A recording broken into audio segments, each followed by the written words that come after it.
Good evening, everybody. Welcome to the Maple Valley City Council for Monday, November 14, 2022. It's called the meeting order at 6 p.m. Let the record show all 7 council members are present.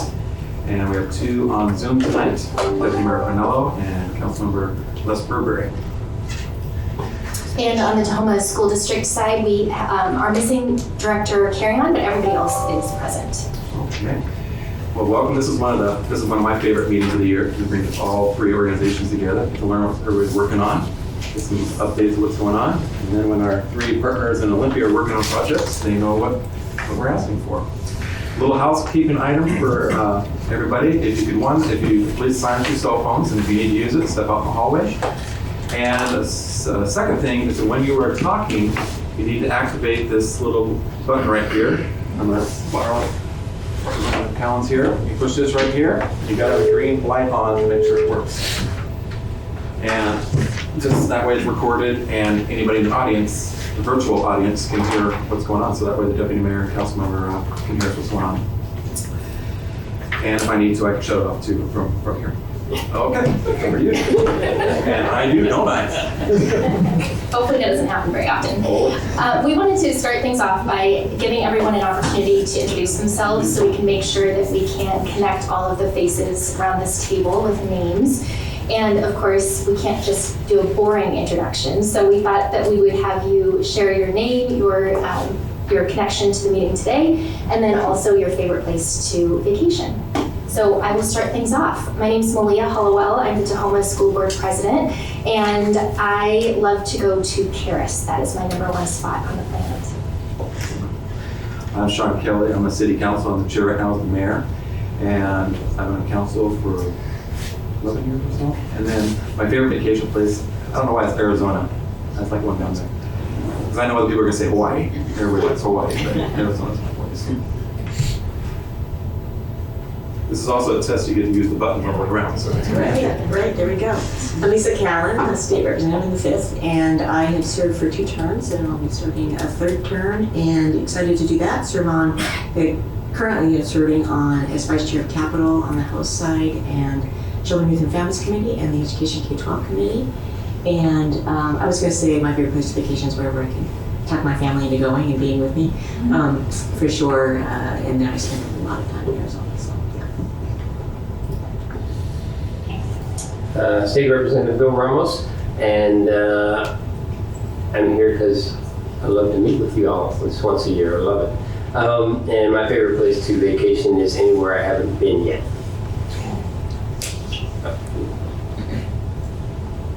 I'm Linda Johnson. I've been on the council for 19 years. And my favorite place to go is wherever I haven't been. Secret or like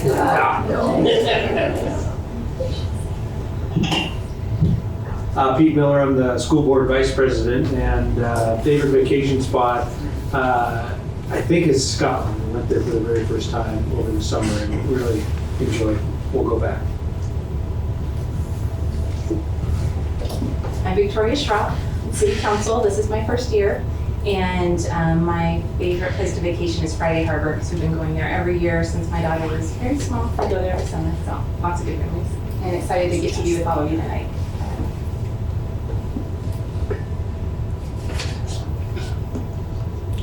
I am Haley Pendergraft, and I am a school board director there.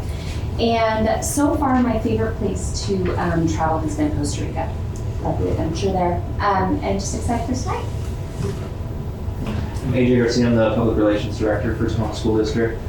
Favorite vacation spot would be San Diego.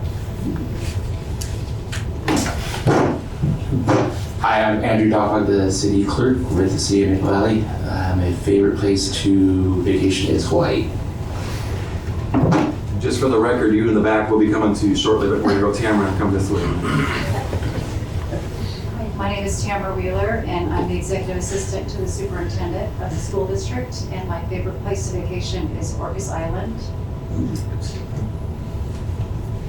No, we'll come this way, and then do virtual, and then we'll go to that. I'm Tony Davis. I'm with the District Director of Equity, first year in the position. Favorite place to vacation? We went to Long Beach this year for the first time. and put that at the top of the list forever. Jim Hendrick, and I am under contract with the city of Maple Valley, have been for about 10 years doing state government relations. My favorite place to vacation is Olympia. Because I mean, when you're there in session, you really don't get to go out and see the sights. And no, I'm kidding. My favorite place to my wife rents a wonderful cabin at the end of Trinlow Road at the Upper Lake in Twin Lakes, Idaho, just north of Coeur d'Alene. It's also a 20-minute drive from Silverwood, so my kids think it's really cool too. So that's we've had great family times here. So yes. Hi, Laura Philpott. I'm the city manager for the city of Maple Valley, and my favorite vacation place, well, I grew up going to Long Beach, so lots of fond memories there, but I'd say as an adult, probably the Palm Springs area.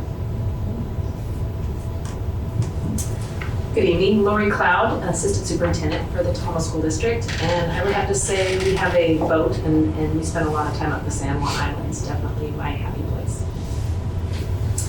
Good evening, Dina Pearson, Counselor for the City of Maple Valley. I would answer that as any beach USA. However, specifically, I grew up on the Mediterranean coast, spending my summers in Turkey. So Antalya, the coast in that area, is my favorite place. Michael Wiggins, Director of the Tacoma School Board. So I met with this group once, so I think it's been about 15 months. My favorite place is Bend, Oregon. All my kids have grown up there since they were born, learning horseback ride and fly fish and ski, and so that's kind of our, it's probably not a vacation place, it's probably more just our second home, so you can bury me there and I'll be happy. All right, Sid Johnston, City Council, I think since about 2018. So I've been thinking about this. Fortunately, I was not the first to answer this, but probably can't pick one place. But I would say probably road trips. I enjoy seeing different places. I enjoy just being out. And when we do go places, I enjoy smaller towns because you get to see people where they actually live, including my son lives in Germany, and when I've gone near one of my requests and they say, where would you like to go? I like to see rural parts because we get to see the real people. Although Berlin was very interesting from a historical standpoint, but we'll say that. But otherwise, it's like to engage people where they are. I have a clarifying question, Councilor Nelson. Do you just get in your vehicle and just take off and not plan things? Or do you actually like say, let's stay at this hotel type of thing? I would prefer to be able just to take off. That's my dream to go back. Further clarifying question, is that road trips with young children or without? I've done it both, yes. When my daughter was growing up, we always would joke about that we would take a road trip. Eventually we did. I drove all the way back to Virginia with her. And that our goal was we would just go and stop and see things, and maybe one day we'd only make left turns. The next day only make right turns, and then we would stop at Kentucky Fried Chicken, get a barrel of chicken and a gallon of Pepsi. We'll talk more about that later. Mark Mullen, the senator from Issaquah, and I was at the Senate in 2012. Our favorite vacation place, I'd say, is we have a timeshare in Lahaina area in Maui, and it's like a place, the timeshare you have to go every year. That's one place I can go back to every year. I'm never not excited to go back. Thank you, everyone. We're going to turn our attention now to the Zoom screen. So Deputy Mayor Pernello. Yeah, so I think locally it's a tough call between Orcas, the San Juans in general, and the Methow Valley in north central Washington.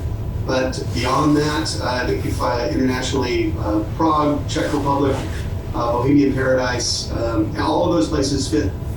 The key thing, and part of it is what Councilor Dawson just said, the ability to go into a place and not know where you're going to end up at the end of the day, and know that it's gonna work out. So all of those places I've ventured into with bicycles and camping gear, and just found a place to sleep and have a lot of fun memories. Thank you, and Les?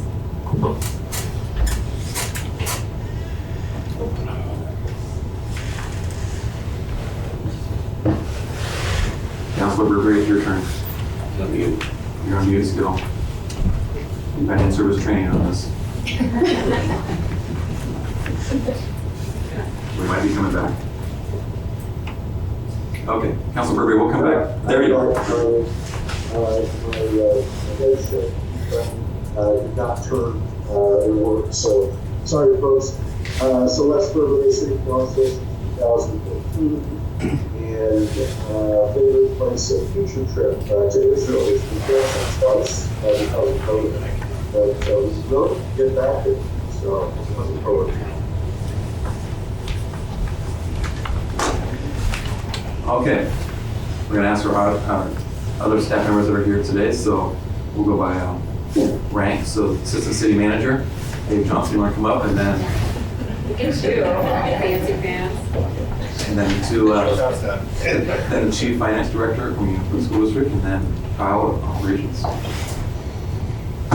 Good evening, Dave Johnson, Parks Recreation Director and Assistant City Manager.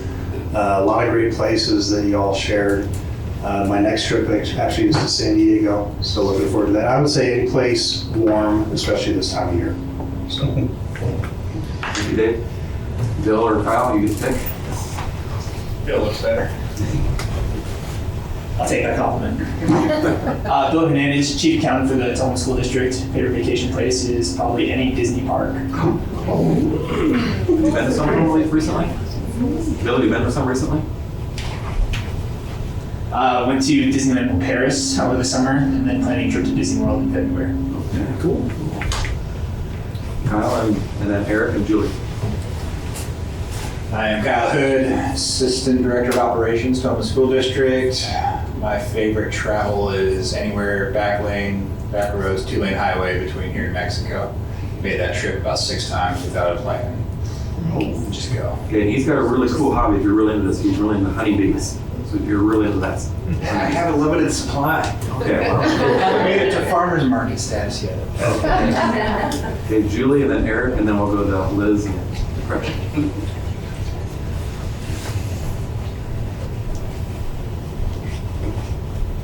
Good evening, everyone. I'm Julie Hunsaker. I've been with the city for almost 14 years now. I'm the Director of Human Resources and Risk Management. And the favorite place I like to go, I'm hoping to be a world traveler. I know that my last one is out of the house, but I love to go to Bitterroot Valley in Montana. So.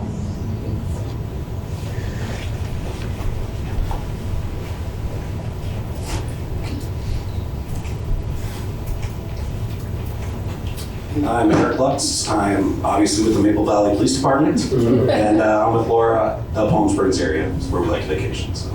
Okay, thank you. Yep. Michael, we're gonna have you go, and then Liz and Gretchen are next on the agenda, so we'll probably flip to them. I'm Michael Dunning. I'm a Valley's Assistant Administrator. I've been here about 10 years now, and my favorite vacation spot is visiting my wife's family down in Sydney. Is it Australia? Yes. Wow.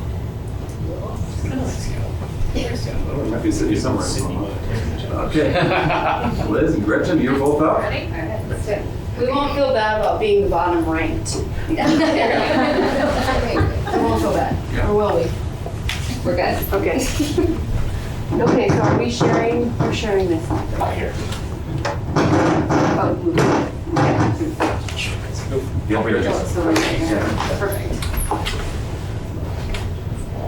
Okay, first thing, who are you? What's your favorite vacation places? Liz Siebert, Wellness Coordinator for Tulsa School District, and I lived in Hawaii for a while, and it's still my favorite place to vacation. Okay, well, sorry. It's popular. You knew I was going to say that. My name's Greta Huntley. I'm the Community Resource Coordinator, and I'm also a big fan of Hawaii. I have an aunt who's lived there for 30 years, and she's moving this spring, so I have to get one more trip in. Well, we asked Liz and Gretchen here to come tonight to kind of give us an update on how the mental health is going in our communities, and what's really unique, which State Representative Lisa Callan and Representative Bill Ramos and Senator Moulton got for us a few years ago. We got a grant to do a pilot program, and so whenever we have this meeting, we give a little 10-minute update how that's going.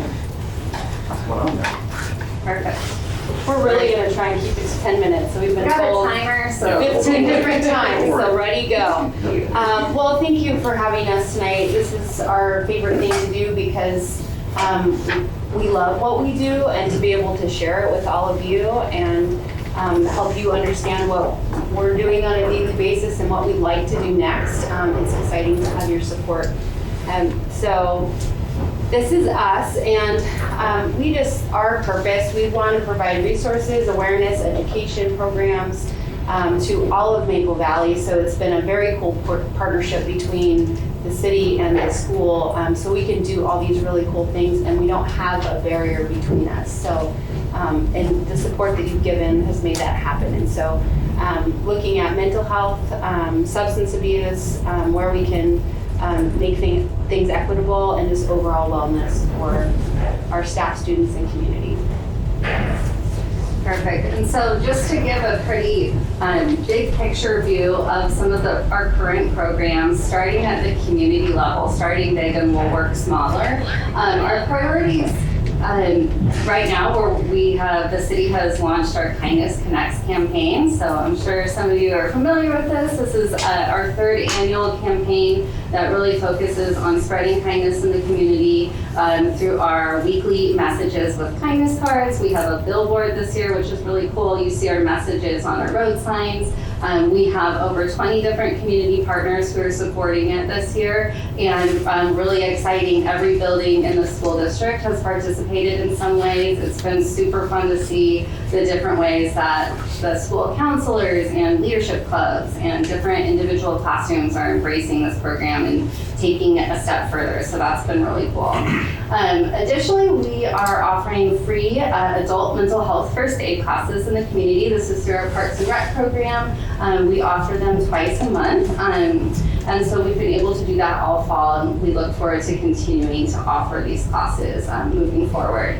And we also have great partnerships with different community resource providers, the food bank, our community center. We're working with them actually right now to coordinate a mental health training for those who work in the community with more at-risk populations. We know that our seniors and certainly lower income families are at higher risk for mental health challenges, and so we want to empower our resource providers to have that information and feel confident in working with that. We are also, Liz and I both sit on the Tahoma Behavioral Health Collective. So this is a group of mental health providers locally. We meet once a month, and as part of that, we offer quarterly wellness events in the community. So most recently, Liz will speak a little bit more about this, but we had an evening event around suicide awareness and prevention of the guest speaker, which was fabulous. So I'll turn it to you to talk about staff and students. Thank you. Pull it closer to you. Sorry, so we have a robust program for our staff. Right now is, last year was very difficult bringing kids back from the pandemic. This year feels better. However, we're kind of dealing with trauma that staff has experienced either on their own or through their kids.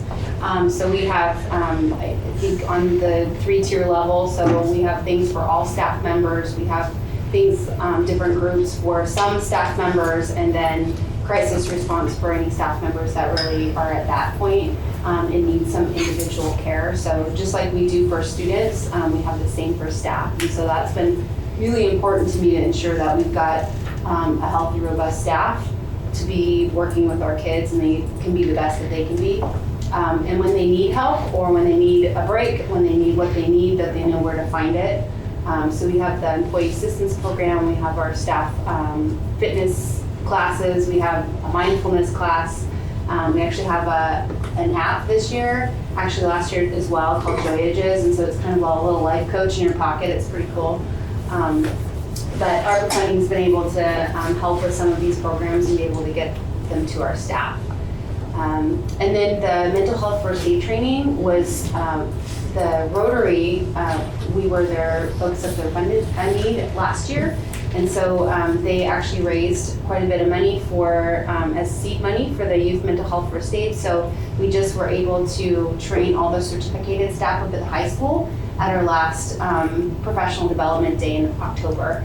And that was really well received. I got some really good feedback on the survey, and so I'll share some of that information as we get it all collected.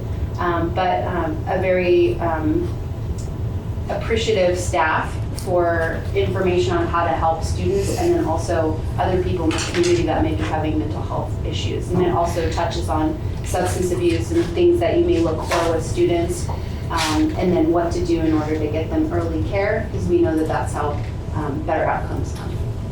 And then for students, we just have a ton of things going on, which I'm really excited about, and been able to partner with Greta to be able to bring these into the schools. And so we had a social media event for both middle schools, so we know that that's huge right now. Unfortunately, it's kind of bringing a lot of stress and anxiety and depression on our kiddos, and so really being able to educate them, and then a social media awareness night for the parents to follow that up, to be able to give and educate on what we can do for our kids, and then also giving that information to students. We're working on follow-up information in their stretch classes, so to be able to reiterate the information that they got at their assemblies. So for one middle school, that was the first time that they brought all of the students together, and it was a great event. And then with the other middle school, it was the second time since the whole pandemic. So it was just kind of those, if you've ever been part of a school assembly, there's a lot that happens and a lot of planning, and so our schools were excited to bring that to students. 2 minutes. Oh, okay, good. I'm gonna get her going. And then the Suicide Awareness Assembly that we have with Kevin Hines, we did a community event last year, and we did it again this year. The new thing was that we brought it into the high school.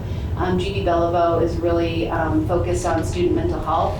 The staff wants to focus on student mental health, and so we were able to get a ton of support around that, and then bring him to do a student presentation too, which is a big deal for our community because we know how much loss we've had. We had bully prevention assemblies at all of the elementaries last year, and we'll do that again this year. One of the things I wanted to make sure and touch on is the Thrive counselors that are at the middle schools, and so I heard Dina and I got to talk with one of our middle school counselors at the Rotary event last night and Saturday night about what a big impact that is for our kids, and so hoping to keep that going. And then just being able to respond to. Yeah, and then the city has been able to use some of the ARPA funds to fulfill financial aid requests from students and families either experiencing homelessness or low-income families that school counselors have referred. So supporting them, things like getting musical instruments for students who can't afford it but are participating in band. Out-of-school tutoring that is really like making life-changing opportunities for kids that otherwise wouldn't have it. So it's been a great use of those funds. That's why they told us 10 minutes. Right, I know. You take both. So kind of looking ahead, what we'd like to start thinking about for and adding to our things with all things wellness, keeping the mental health counselors in our middle schools. We'd love to expand the days. Right now they're in 1 day a week, ensuring that we've got those bully prevention, Taproot Theater elementary presentations in there. Those have been a great success, and we're able to send information home to parents as well. We have an event that will be coming out. We're just getting it in the works, but we're partnering with the Climate and Culture Committee with the equity group with the Race to Be Human, and so that'll be a community event that we're partnering with them on. And then very excited about looking at positive discipline parenting classes. So they're learning some of these same skills at the preschool level, and so we're hoping to bring that to our community. It's something that parents have asked for, so excited about that. And on the community side, I spoke about the adult mental health first aid classes. We're excited to be expanding this to youth mental health first aid classes, that anyone who, from parents, coaches, mentors, anyone who works with youth in any capacity could really benefit from these classes. I spent all of last week getting trained to be a facilitator, so we'll be able to offer those free to the community. We have them scheduled once a month for winter quarter, so we'll start that in February. I know we just have, a minute left, so I'll buzz through these. But looking ahead, we're really exploring the community, how we can roll out a community needs assessment. So taking a look at existing and emerging needs so we can really respond to what's coming up in the community and be thoughtful and mindful in our planning.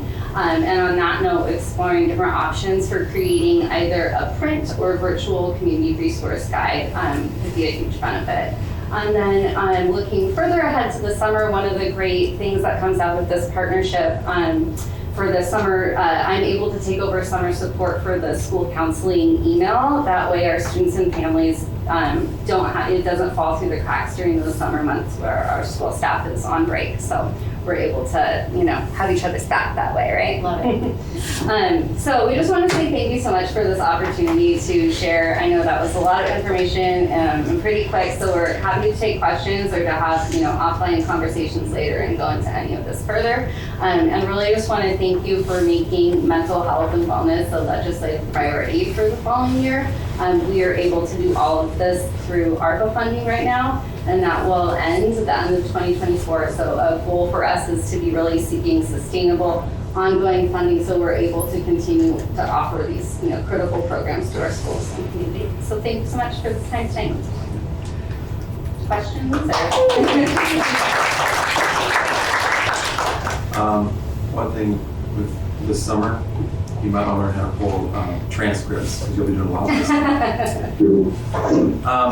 kind of want to start off over here. Anybody have any questions on this side right here with the two of them? Anybody? Sorry, not, Councilman. Oh, good. Thank you for this and this update. I'm very passionate and excited about this work and do quite a bit of it with the legislature, and would love to get the packet details as a follow-on so I can share that. I can share that a lot of the items that you've listed certainly fall under some of the categories we're trying to work through on how we can provide more funding to local communities, and seeing that in the state's Children Youth Behavioral Health Work Group and their recommendations that are coming through in terms of building out workforce, availability of workforce, which is kind of at the grassroots of a lot of what you're doing. And I'm just so proud to be part of this community and the level of investment that you have made since I connected with you in 2019 and keeping this forward, and now you've launched it into this huge community campaign. And when I drive into town with anybody, I'm like, look at that billboard, look at that, look at that. It's you, and I saw the pictures from the great community events that you had, the rooms, the assemblies and all of that work, and I know that you're making a difference and it's saving lives. I have no doubt about it. And I'm all in on trying to figure out how to help you move some of this other stuff forward and figure out what we can do also with our federal partners and SAMHSA grant dollars and how we can bring some of that in for you. And some of the block grant dollars from our state too, finding out where those fits are and how we can align with that. So there's really more comments, I guess it was. There was questions, and then I'll follow up with some details on how past legislation on the increase of nursing and behavioral health counselors and all that kind of adjusted. I think I've had that conversation with Mike. I think we had that conversation when we did the tour the other day, but just kind of see what else we need to do. One day a week in the middle school is not enough, I know. So She's totally full. Took about a week and a half. Totally full. Yeah. Thank you. Thank you. Emails over here. Good. President Miller? So first, I just want to say thanks for all the good work you're doing, and I love that you had so much to say, just that you're pouring that much love into our community and help and assistance where it's needed. So thank you for that. My quick question was, I saw a phrase up there that I'd never seen before. I don't know what a Thrive counselor is, and I was just wondering if you could explain what that is and how it's different from a non-Thrive counselor. Well, Thrive's the organization. That's their name. Yeah. So it's a third party. Yes. Got it. All right. Yes. Yeah. That helps. Yeah. Okay. It's not fancy, but that's it did look like an acronym. It did. Yeah. Did they take over Nexus? Is that, I don't know. No, that's White Social Impact. They took over at Nexus. And White Social Impact is very effective. So we have two therapists at the high school. And so we pair with them for the high school. And then this was the middle school. They didn't have another therapist to help us out with the middle school. So the Thrive did. And we had a partnership with them last year We got 20 kids scholarships to get mental health. Very, very cool, and very thankful families. And so this year we took it, most of them were middle school kids, and so we just took it in-house, so then parents didn't have to drive and get them right there. Yeah. Anybody else over here before I go to the other side? I'm going to go virtual rule, and then I'll go to the other side. Anybody else over here? Okay. Deputy Mayor or Councilor Burberry? Thanks, Mary. I mean, just an acknowledgement of what a Herculean effort it is to start something new, and how much risk everybody at these tables were willing to take when we handed this over to Liz and Stephanie, and how proud I also am, as Representative Callan said, of this group, of this community, and seeing the way Greta has clearly taken the baton and sprinted with it when it was handed off. And this is super exciting, and we know it's real world stuff, and this is the kind of thing that, there are days where you kind of scratch your head and go, man, another meeting, there's so many other things to do in life, and you see this kind of work, and yeah, this is real, this is why we're doing it. So thank you very much for making a real difference in lives, and that's all. Thank you. Thank you. Thank you, Deputy Mayor. Mr. Burberry, anything, or move on? You're unmuted now. Yeah, no, thanks for the presentation. It's exciting to see the work that's being done, and just kudos. Thank you. Councilor Burberry. Okay, anybody over here? This side? Okay, Councilor Pearson.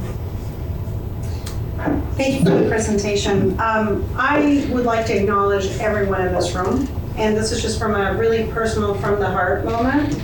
As you may know, I was on the Tuolumne School Board and as they call it, retired in end of November 26, 2019. So I saw the positive discipline parenting, and it triggered a thought in my head back in, I want to say 2022, 2020, or 2002, 2003.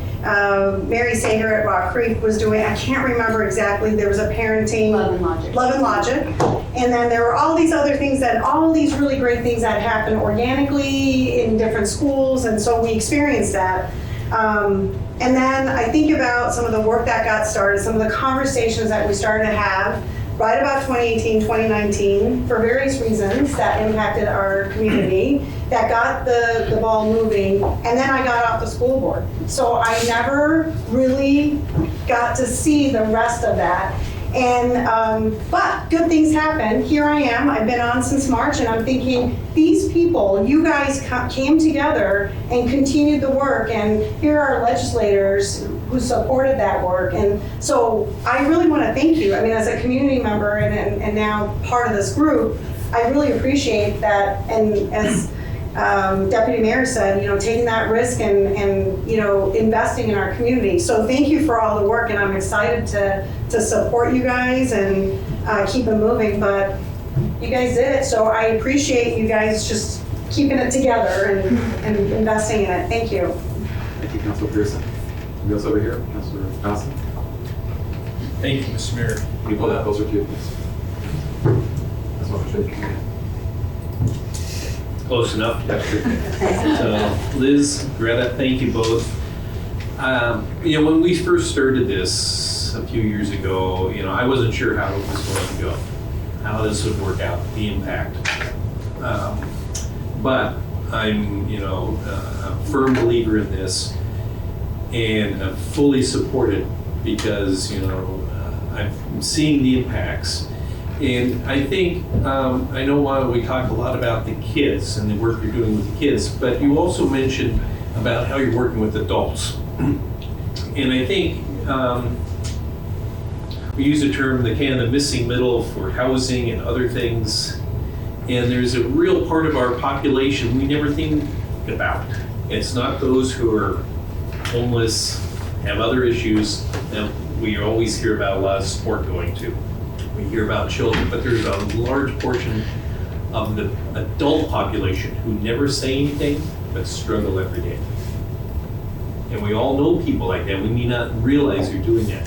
And I think the things you're doing here are helping that. The training you're giving the adult staff talking with the community center, the senior portion of our community.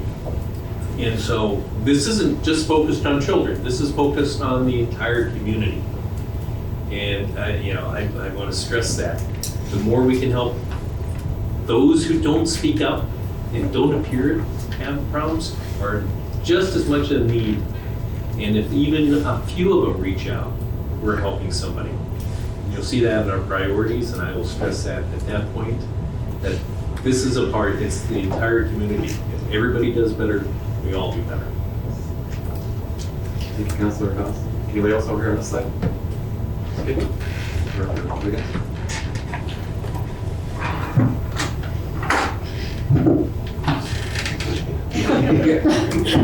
One comment and one question.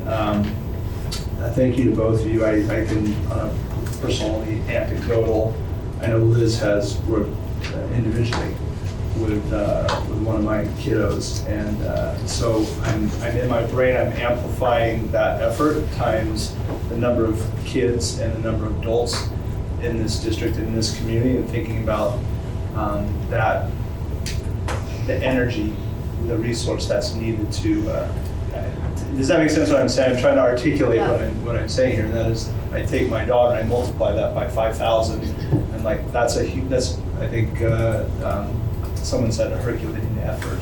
And so thank you for that on an individual level, on a personal level. One question I have is, because it's such a monumental task, what are like can you give us an idea of like what some of the OKRs are on this thing? Like, what are some of the big objectives? What are some of the big results we want to see? How do you measure success in this space? Because it seems like it could be difficult to me to do that. I think I always love your questions. Everybody's asking hard questions, and I love it. But each thing that we're doing, we're getting reflections from it. And not only, was this beneficial to you? Did you learn something new? Should we do these things in our community, or should we do these things in our school? But then, is there anything else that you want us to know, or how can we make it better? So that constant contact with either students or with staff, trying to get their feedback, and then wondering how to make things better, and then actually doing those things to make things better. Pete has been on with me many times with our wellness events, and he's our resident moderator. Thank you for that. And I think each time we do it together, we involve student voice, whether they're there at the events or speaking at the events or working with the adults at the events, and getting their feedback as well.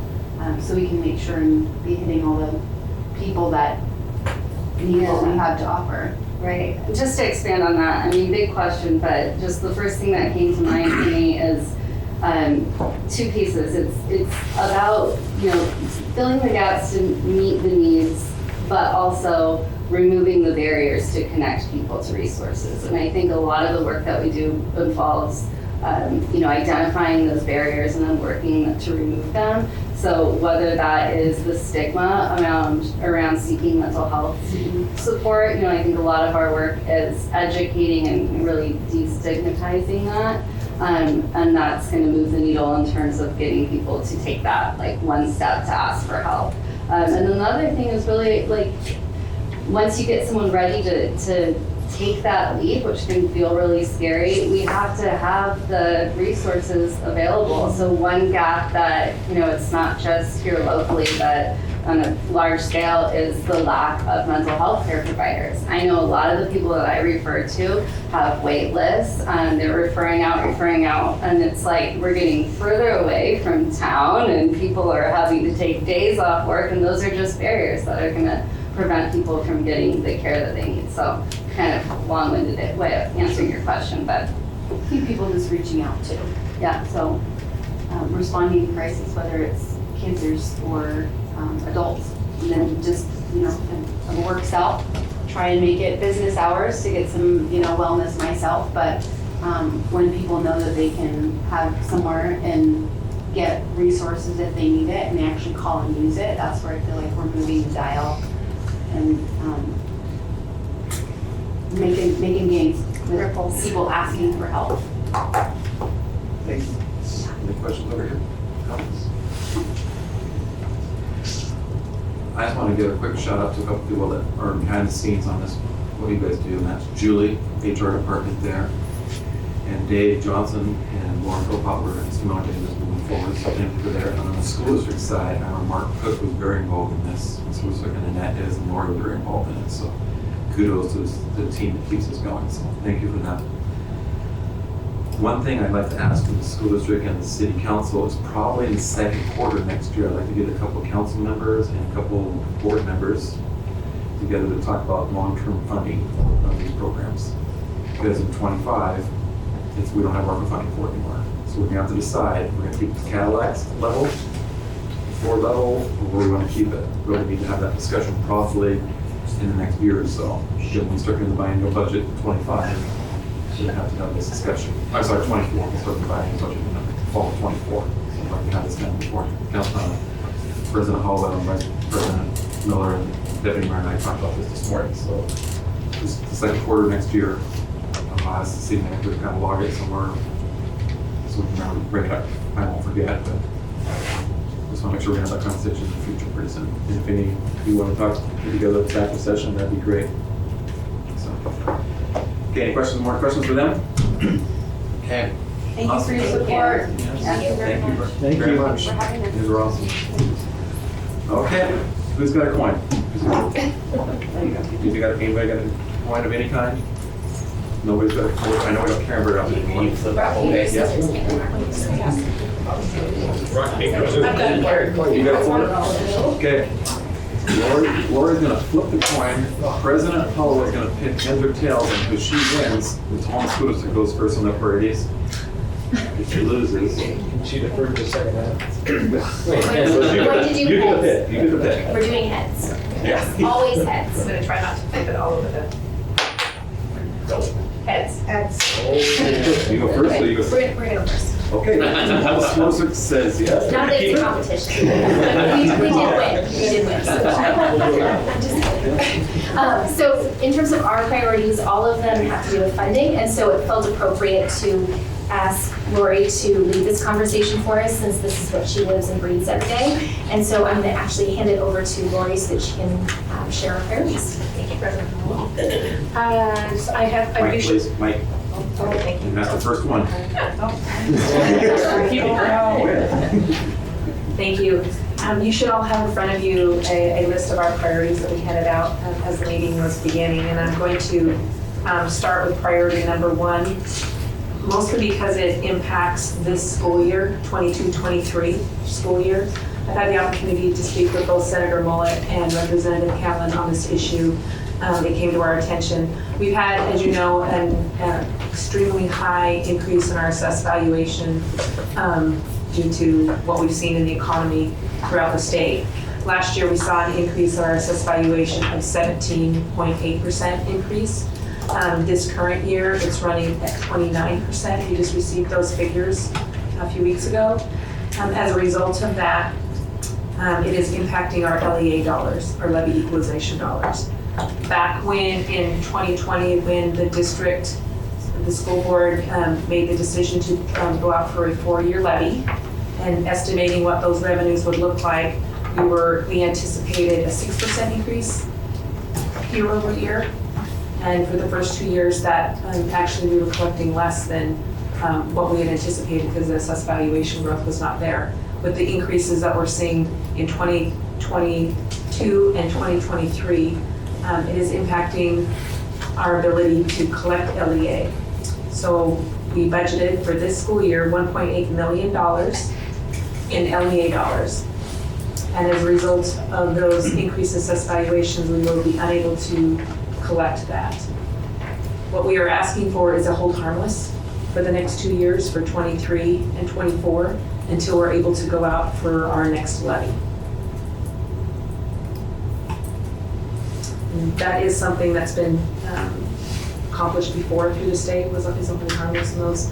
I'd imagine there's a number of other districts that are in the same predicament as Tahoma.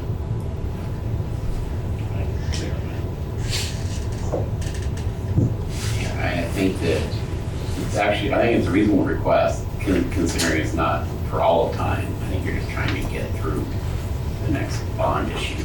And so I think our I think in Olympia, we just need to figure out the fiscal impact, because we have, our maintenance level budget projects out what we assume. I'm guessing we didn't assume that all the districts are gonna get bumped off LEA. I think we spend a few $100 million on it in a normal biennium. And so it was, if it ends up being the case that we're still planning on sending that money out, then I think it's not crazy. But this, you're the only school district in the fifth, the big district. I mean, Issaquah and Squamish we're never getting LEA. So you're the only one that's really raised it in the fifth. But like you say, I'm guessing there's gonna be other districts. So the more you connect with other districts to kind of have a concerted message around, just give us till our next vote, our next levy comes up, just so we can, follow our budgeting plan. I think it's a reasonable path, but getting those other districts to kind of also hope their members would be really helpful. Thank you. Yeah, thanks to me. When we had the tour, we talked about this quite a bit, and been looking into what was done in 2020, trying to make that comparison and see what we're doing. And I think to Senator Mullen's point, what was already forecasted and seeing the delta in the differences. I'm not sure the numbers for Unicon and Auburn and some of the other areas that we have, a pinch of, but certainly would appreciate any connection you can do with the other stakeholders, including WASDA, right? That would be super helpful for your school board directors to connect with them, finding out what that size and scope is, because they can bring a state narrative to bear on that as well, and then WASBO on that perspective as well. So looking forward to figuring out the numbers, and then I think we go from there. Thank you. I would agree with you that if it was anticipated in the calculation that we had for this school year, those were actually OSPI's calculations of the 1.8. So I anticipate those were in the state numbers, the budget numbers. Any questions on that one? Okay. It's the city's turn. Councilor Burberry, are you there? Get set up. You're back, what's up? You want to do the first police reform legislation? Since you're on the PSLC, but or you are. Okay. Yeah, let me get back to that. So the police reform legislation investments, we're looking to change restrictions on the ability of law enforcement to conduct the vehicular pursuits, specifically allowing evidentiary threshold for probable cause of reasonable suspicion. And just to interject, one of the things that we've seen in this city is that it has we've seen 20 traffic stops where the person that was trying to stop would just drive off, and there was nothing that could be done. And I know that may not even be affected by this particular piece, but it's just an evidence of some of the issues related with our most recent years. But we just didn't know that we should be allowed in certain circumstances to use particular pursuits when there's reasonable suspicion of a person in the vehicle has committed a risk of getting violent offense, sex offense, escape, or driving under the influence. So those are the areas in particular that we changed the evidentiary threshold would affect. And we are looking to see if that can be affected in legislation this year. Did you all understand what he was saying? Yeah. Yeah. Okay. I think I fully agree. I think on the Senate side, I think Senator John Lovick, who's a former police officer, I think will most likely be sponsoring the vehicular pursuit bill that's discussed here. To the House's credit, they passed the bill in March of 2022, and the Senate did not pass the bill. So I think it'll be an issue in the Senate that's going to come up again, a second go around, and I'm cautiously optimistic it will pass this time. I voted for it before. I plan to vote for it again.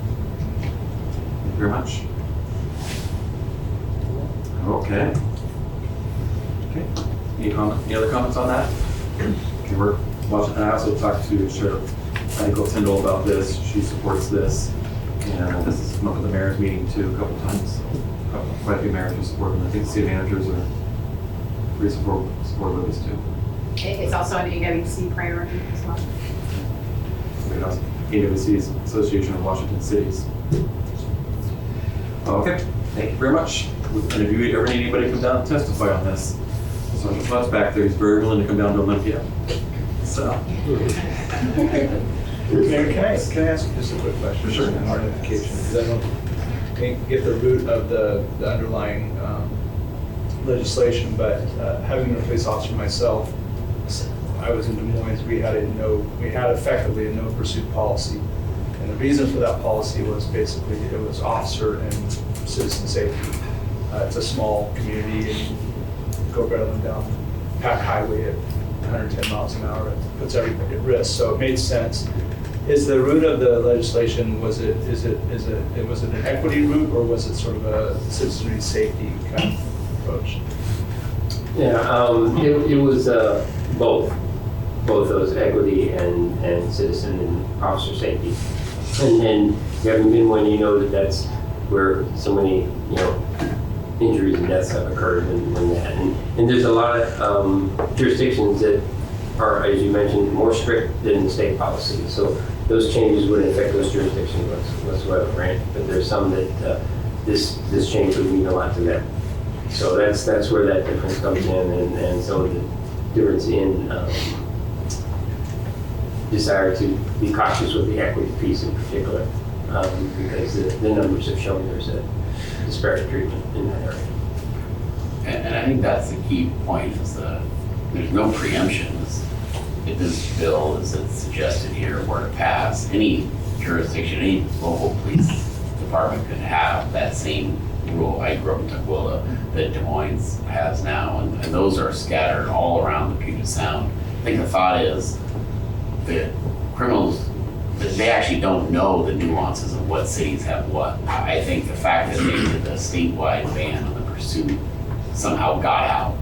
And so I think that people started pushing the limits a lot more because they learned that. But when individual jurisdictions were banning pursuits, it wasn't really a newsworthy thing, and it wasn't, people weren't defying officers on a regular basis. So I think the thought is if you have the statewide that allows it, the jurisdiction can continue for personal decisions they make at the local level that they choose not to do it. That's within their power to do it. But we think you'll have fewer people choosing to try to flee because they will think, oh, there's been a change, and they don't know what the local rules are in the place they're at. Thank you. Thank you for your question, Director Wiggins. Okay, anything else on this one? Okay, back to the school district. Thank you. The next three items on our school district's priority list are pretty hard to prioritize. They're all three extremely important. I'm going to just go with the next one on the list, which is transportation funding. I think this comes to no surprise to you at all that we are underfunded in our transportation formula. And not only underfunded, but the formula itself is so complicated and been adjusted to the point that nobody really understands it. So I think making it easier to understand how we are funded through that formula, and then coming up with a method to fully fund, that is important. And since I've been with the school district, we have been underfunded in transportation anywhere between $1 to $3 million, depending on the actual year. So it's a consistent problem that we've had, even as changes have been made to the formula. And we do get the perfect scores every year as far as our efficiency rating, so we're doing everything we can in regards to that as well. Do we have any questions? I'll just comment that I think we're on an ongoing, desire to try to do more around transportation in particular, and dialing that. And any changes that we did last session, that if you can help quantify, qualify what that did for TSD, that would be helpful. And then I can continue to talk about that from a spreadsheet narrative. Right. That's really helpful for me when I bring that Sure. up. Thank you in previous years as well. And it's been pretty consistent. There's been a few years that have been a little bit of a blip. I think one of the things that we thought we were seeing some improvement, and then SEB came along and we saw some impact for transportation and food service particularly, because we had a lot of drivers that previously weren't meeting the thresholds to qualify for benefits. And a positive that these people now qualify for benefits, but the funding didn't change in the manner that enough to compensate for that with the number of hours. Because we have a lot of workers and transportation drivers that did not previously have enough hours to meet that, weren't getting insurance benefits, and now with the changes, less than 4 hours a day, basically, they can qualify for full benefits. So that would be one area to take a look at for sure. And I think, I not to jump ahead, but I think on 2 and 3, I think the special education is definitely probably getting the most focus, I think, because I think people involved in the various stuff are fully aware that that's still like a missing gap. But I think you'll get an improvement in transportation funding. I just don't know if it's going to close your entire gap. I think we're looking at redoing the whole formula this session. It was a short session. They got really complicated, and there ended up being people that felt like if we rushed the redo. So I think people just hit a pause button in the short 22 session and said, we're going to improve transportation funding. Like I said, I think looking at your charts you had further in this packet, I could see that delta, the shortfall shrinking. I just don't know if it would entirely go away or not, but I think it will get better.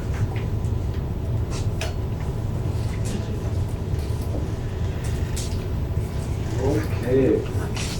The next one I got is police retirement. We've had a large mass of police officers retire recently. And we had some of them that were willing to stick around, but they couldn't because of the LEP program. So Oregon has a really good system, and so does California, where if they retire, it's kind of like how the teachers, if they retire, it doesn't script with their LEP program, but they can still be like a police officer for a couple more years until we get through this hiring crunch. The Key County Sheriff's Office, which we contract for, is down 140 some deputy positions opening, last I heard. And the City of Valley has 2 vacancies right now.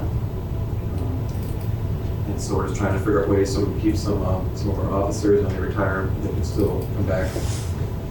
I know one officer who retired would be willing to come back if that would happen. Talked to the sheriff, I know you talked to the sheriff about it. She's very supportive of this. And it's just something we would like to have a little discussion about more in the future. Just find some ways to keep our officers, and they need to retire. We don't want to work in our 90s, but we can keep them around like we did to teachers a few years ago, like science teachers, special ed teachers, math teachers, have to come back and help out for a while so we can get through this. That'd be very helpful. And I think the key is what I would highlight, if people look at this, is making it temporary. I think I'm not saying this is going to be a permanent law change. We're saying right now as we're trying to get more regional academies open, more people through the system. This is like a thing for the next 2/3 years. And I think as long as the focus is this is a short-term help, not a permanent change to the whole retirement formula on the left side, I think it has a much better chance of actually getting some traction and legs. And just to mention on that, as you brought up, Senator, that there's a big bill we're proposing to bring forward this session on opening up additional 3 or 4 training centers. Right now, there's only 1 training center in the state, and we pushed that to capacity. So we just can't train enough officers if we had them. So there's 4 possible locations, one towards Tri-City areas that would be the most ready to go. We're looking for places that would be ready to go. We could just, lease or buy and move in and get more going. So that's going to be a big push so we can get more officers trained across the state. So that's one thing. But again, even if that was up and running immediately, it takes time to get an officer trained, get their probation period then and so forth. So that's that 2 to 3 years you're talking about that's going to take some time. And with that, trying to have some regional recruitment across the state so we can help all the local jurisdictions. So everybody doesn't have to recruit for 1 or 2 officers. We can do that on a bigger scale and do that. And then with the left hand, to just look at that. And as mentioned, as we talked about police reform and that, just mentioned I'm on the public safety committee, so I'll be in depth in these details as we try to sort through. Thank you very much for help on that. Thank you. The third priority that is on Tahoma's list is the special education funding, and as Mark alluded to, that's a significant area of underfunding in districts throughout the state. Just give you a couple of examples of where we're at in Tahoma. 22-23, we are budgeting to use $6.2 million of funding outside state and federal funding for special education. And we continue to see that number grow year after year. The options that we have, the other areas or resources as far as safety net is something we jump into wholeheartedly and try to utilize. And have seen some improvements in the safety net funding as far as the process. There has been some changes in there, but even with that, we actually received $2.4 million in 21-22. Have budgeted with these numbers to receive another 2.4 in 22-23. So we believe we are going after any revenue that's available to help close this gap, but still feel the need that there definitely needs to be some improvement in this area. So Representative Gallagher, when I used to do the school tour of like Wilderness Middle School, I mean, an interesting thought was having regionalization attached to a special ed formula. Like the little multiplier has gradually gone from like 1.94 to 1.96, like we're at 2.02 or whatever the multiplier is now, above a regular student. But there was an interesting point that because there's no regionalization on the multiplier, it's hard. You can send out 2x for a special ed kid, but in some parts of the state, the staff you're hiring to come in and deal with that kid is substantially more expensive than in other parts of the state. And I think it's an interesting, and I'm not saying, obviously the numbers are pretty clear cut. I mean, 20 million times 18% would totally close your whole gap here, but it does, I mean, just the regionalization on special ed funding could provide $3 or $4 million more dollars to the district. I mean, it's I don't know, that idea has not come up in my 10 years in the education committee. That I think is an interesting one to consider. But it's just, as we see, that goes against Brian Dahl's crazy proposal further down the list, which I don't think we'll get to the finish line. I'm trying to minimize regionalization, but I don't know, it's an interesting thought. I mean, I think generally though, we could see just improvements in everything related to special ed. Yeah, I agree. I think there's a lot of public interest and will on top of legislative interest and will that's been there to try to do something more in the space. And I agree with the regionalization comment and what we're doing, but there is a headwind on regionalization across the board, which is, you know, your number 4, right? Just maintaining and holding on to that, understanding that the cost of doing business is more expensive in some places than others. So that's definitely a narrative that we'll have to figure out and tie to. And then I think the other conversation that I would love to have further dialogue with you on, with several of my colleagues would like to continue to talk about is an inclusionary rate factor, and what does that look like in terms of best practices and how we bring that forward. So if you have thoughts, happy to, and certainly we'll meet with you again before session starts on these things, but we'd love to talk to you more about that so we understand the bells and levers around that space, and then we can figure out what that might look like, again, at the spreadsheet level for you specifically on your $6.2 million, but on the broader case of how the state sustains funding over time on that. Thank you. Yes, on the inclusionary practices, we, Annette Whittlesley, who is not here tonight, but we've had a lot of conversations around that, and there's definitely some examples that we have in the district of that being successful. There's also a lot of challenges with the expenditure side, being a lot more expensive as well. So trying to balance that is another challenge. So definitely would love to have her give you some information on that.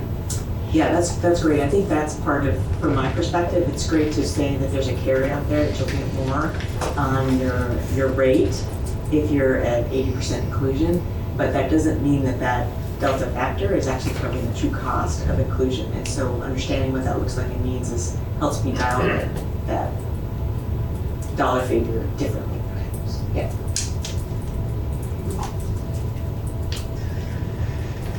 Caesar? Okay, Laura's on the next one. So the city's been tracking on the missing middle conversation and the need for more attainable housing options. However, we like to resist the idea of state preemption of our land use authority. I think there's some other creative ways, like creating incentives and finding ways to provide additional flexibility in our zoning that will achieve that equity in housing, but not just having a blanket mandate of what our zoning should be. So we're asking that you assist in that effort. I feel pretty confident saying the cities are not going to get rolled on this housing debate in this upcoming session. It's just not going to happen. I think there's enough of us. Like Reverend Ramos, myself, came from the city, Issaquah City Council, and Representative Callan came from the Issaquah School Board. So I think, a lot of folks in the legislature like us who come from that. And so I think what's going to happen is you're going to get a big focus on transit-oriented development zoning, which obviously Maple Valley doesn't really have to worry about because you don't have light rail or bus rapid transit. But I think where you are going to find meaningful progress in the state of Washington in the 23 session is if you're getting a multi-billion-dollar light rail station, we don't want we want density, like lots of density, with very few parking requirements everywhere within a half mile of that light rail station. And I think with bus rapid transit, which they're putting one into that 405 corridor at the time with like hot lanes coming in 26, that goes from Berrien up to Linwood. If you're on so you're downtown Renton, yeah, there's gonna be some density requirements that's gonna go along, when you get off, at Rainier there in Renton on 405, because there's gonna be bus rapid transit. And we're gonna wanna have a crap load of people live really close to that. They can just walk to the bus without having to own a car. And so I think this upcoming session, you will see significant progress on transit-oriented development, but I don't think the cities are gonna have the same anxiety and panic they did in the last session where they felt like they were at risk of losing their local zoning control. It is my guess. I don't know if you guys are hearing different stuff in the House, but. Yeah, and just a great example is just look at the 5th district here. The number of cities in our district are at different levels of how they're dealing with affordable housing. Some are really working, diligently trying to do stuff. Some are absolutely resisting, and some are in the middle trying to do something that's not quite working. And across the state, we have that issue, and that's why the folks have been wanting to assist those cities that aren't trying to do something to help them along the way where it's just hard for them locally to do that. I agree. I think there's been a lot of discussions there, and preemption is something that we don't particularly support. But where can we help those places that want that help, where the city could give them some boosts and stuff? Incentives, as you say, incentives, across the board they haven't been working as well. And if everybody's talking about affordable housing in the state and the problem with housing, appraised value that we talked about earlier, what are we going to do with that? There needs to be some way of helping to assist get more units. We're way behind. We've been behind for 20 years and we just keep getting further and further behind. So what's the best way to do that? So I think the discussions are ongoing. There'll be a few folks that will be leading in that. I think we don't want our city to get preemptive to mandate things, but we want to do what we can to help as much as local level. And some folks are asking for that help because they can't do it themselves. So trying to get that blend is every city across the state is in such a different location. It's really hard to do something that works for the whole state. Right? That's the complexity. I agree with my colleagues. I think this was a challenge last session. None of us supported bills that moved forward. but the conversations are real, and there has to be a plan on how this is actually going to be addressed to meet the demand and the way we are behind.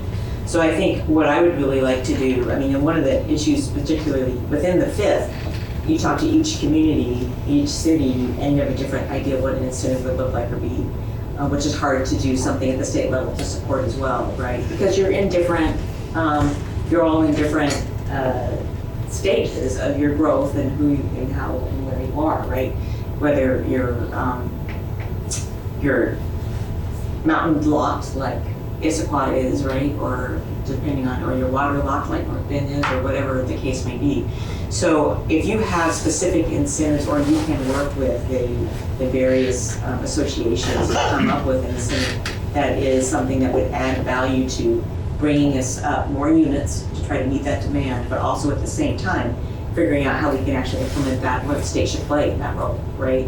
And how do we make that happen? Because it's much easier for the state to play in a preemption line, right, than it is to play in this other space. None of us are big fans of preemption. So, but let's help us figure out what those solutions could look like and are meaningful, that we could actually talk about, that aren't unique to just Maple Valley, if that makes sense. So I struggle in that space. I struggle being able to talk with my colleagues about, yeah, but can we do this? And I don't have that solid this that works for everybody that we can try to bring leverage to. So I'm all in to roll up my sleeves on that and figure that out. And I think it has to be, you know, housing in general can't just be about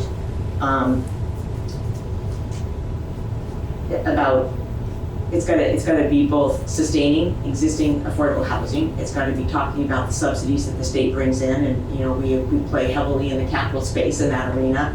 But it also has to talk about density and bringing more supply on demand. And what does that look like? It talks about permit, and we're more going to have conversations around that. The administrative overhead, the costs around that. So we're trying to look at it from all of those perspectives to solve the problem. So I'm not talking about just incentives for this particular narrow band, but that would be helpful. And what else is there? If that makes sense. And I would say, oh, Brad, there's our rooms. Well, just the last comment, this is a classic place where, you know, the AWC Association Washington Cities really plays a lot. And they're talking to us all the time about this. They're trying to get all the cities' voices across the state to work on this. And they've been, we had a conversation with them 3 or 4 weeks ago, and they're trying to go to a point that was something that will work for everybody with that in that preemption note. So definitely keep contact with them. They're still trying to develop that themselves and getting in deep with all the different cities across the state that play with that. So that's, I'd say, share your concerns with them too.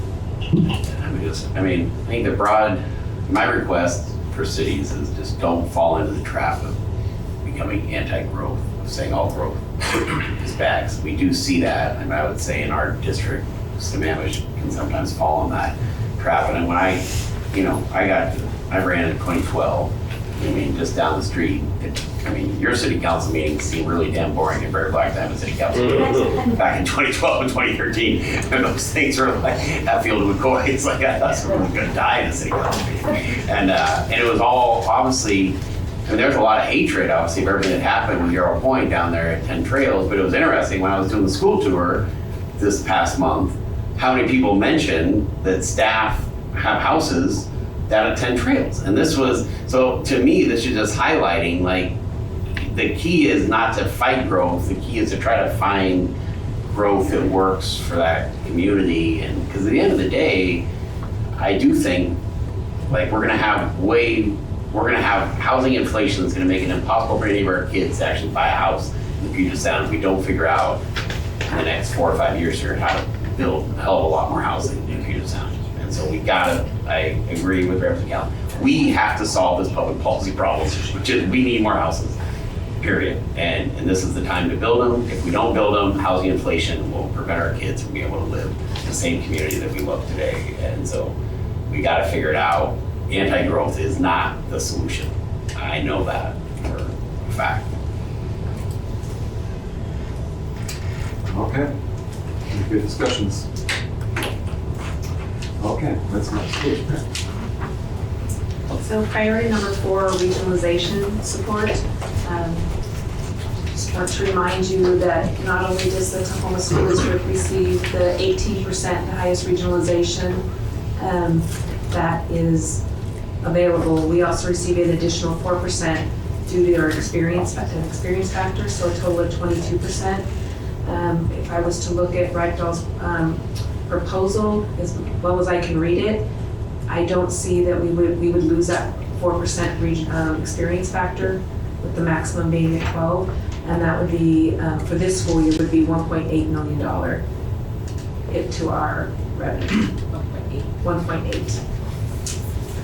So I'm really thoughtful about how do we help to ensure that we do not lose revenue that we currently have being funded. I mean, I just think Ragdoll proposal does not have a chance of passing, is my honest opinion. I think it's a little nutty. I mean, there was too many of us in the McCleary in the 2017 fight. Obviously, Issaquah and Snoqualmie were always basically getting the 18%. You guys are the ones on the bubble here.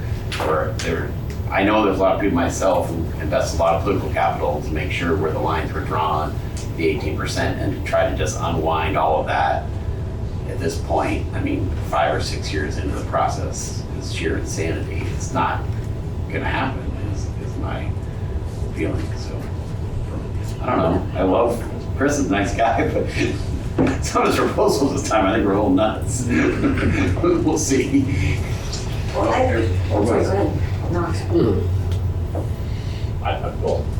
I was just going to say, Senator, I was at a meeting with David Schumacher, who's the state budget director, and that came up unsolicited. And Superintendent Ragdoll's proposal, he did not call it anything that you called it tonight, but I clearly got the feeling that it would not be in the governor's budget. Okay, good to know.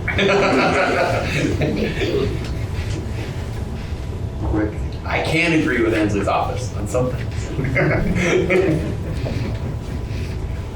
Yeah, I think it gets to what it is he's trying to solve, right? He's trying to figure out how to retain highly skilled across the state in geographic diversity, what that looks like. And there's more than one way to peel that apple, right? So I think that's what we have to look at when we're talking about.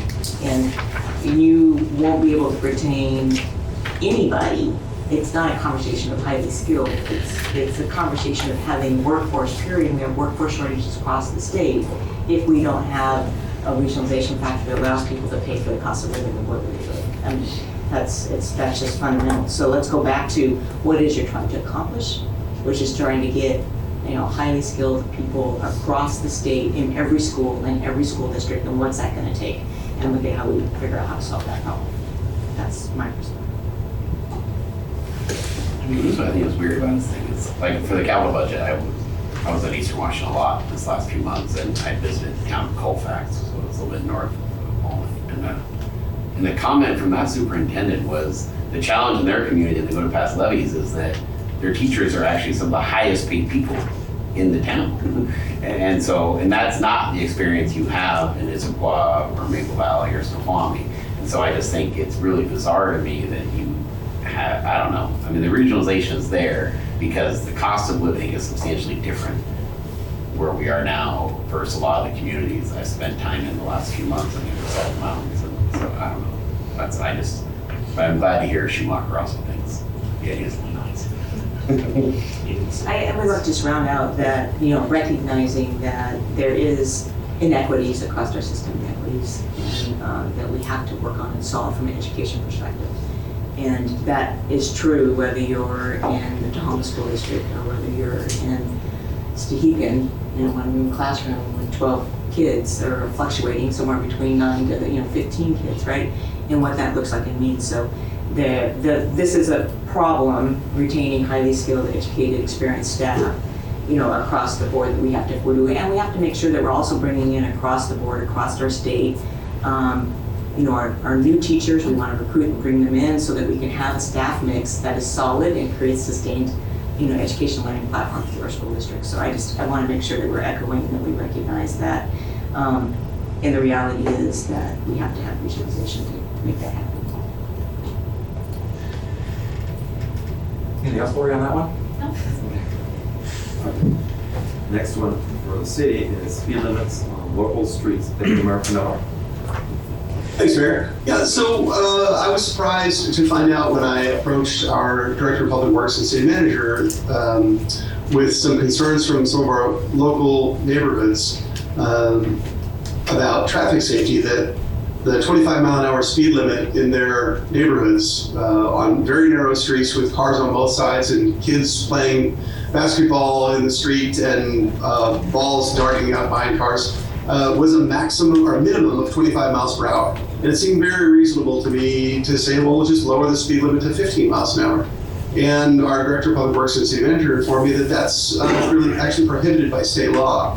And I think that there are trends that occur in community development and public works, and those trends include street widths and sidewalk presence of sidewalks and things. But some trends don't really apply. And things like physics and physiology and biology aren't affected by trends. And if you're hit by a vehicle at 25 miles an hour, it's not good. The ability for a local jurisdiction to be able to lower that speed limit to 15 miles an hour seems like it would be sort of an easy lift. And I sometimes think about who would oppose this and what would be the challenge to it. And I can't really come up with a downside in allowing a local jurisdiction to allow for lower speeds when it's appropriate on non-arterial streets. And for instance, this would be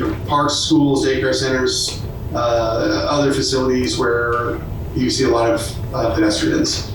So that's our ask. Okay. Okay, I'm going to give you honest answers. May not be the answers you want to hear. I think Jim Hendrick can speak to lowering the speed limit Olympia is a hell of a lot harder than what you imagine. It is not, I don't know, discussions around doing that in Olympia in my 10 years down there have quickly gone nowhere in a hurry. Go ahead. I think the question would be how do you enforce it? I don't need to know if law enforcement has the technology to clock somebody at 50 miles an hour. So I mean, you're going to have law enforcement agencies that are going to say how can we enforce this? I don't think they'd be opposed to putting up 15-mile signs in certain neighborhoods or in a cul-de-sac, et cetera. But that's been a discussion I recall in the past is law enforcement agencies enforcing it. And go ahead. Well, I don't think the question is about whether or not they can enforce it. I have a speed monitor in my neighborhood that radar picks me up at 15. I think it's the question, do you give the local jurisdictions the option in selected locations to be able to do that where it's appropriate? And because of a safety issue, this is not about so much enforcing it in the sense of revenue generation, but for actual pedestrian safety. Yeah, don't ever say revenue generation. And I'm just trying to be honest in the sense if I see something on here and a spoiler alert, I'm going to give the same answer to the schools on the next one. That's the majority of school construction bonds. To Councilmember Dawson's point, seatbelt laws when they first came in were not. They said those aren't enforceable. We're not going to enforce that. So I mean, there is a public education or public safety issue where you can put up 15-mile-an-hour speed limit signs and have an emphasis patrol. If your local law enforcement agency want to have an emphasis patrol on the 50 miles, I mean, that would allow a local jurisdiction to do that. And that would be something that I think that we consider. I think the enforcement part's interesting, but I don't know, and we could ask our deputy in the back, like how often emphasis patrols go through neighborhoods. I don't suspect it's a lot. We have one traffic car through all the neighborhoods in Maple Valley. So I think people in my anecdotal experience is people in neighborhoods drive to the conditions in the neighborhood. It doesn't matter what the posted speed limit is. If it's 15, they'll still drive 25 if they're in a hurry to get to work. So I've heard other places have put speed bumps in. I know that that's more of an engineering feat than just putting up a speed sign, but I think it may be worth I don't think it's a bad idea, but if you're gonna get a lot of headwind, I think one interesting idea is just to think about other ways to address that problem, and it could be more something that was within the purview of the HOA to have speed bumps put in. There's budget for that in HOAs and things, so that might be a different approach. If this bill were to pass, I will promise to buy everyone here dinner next year.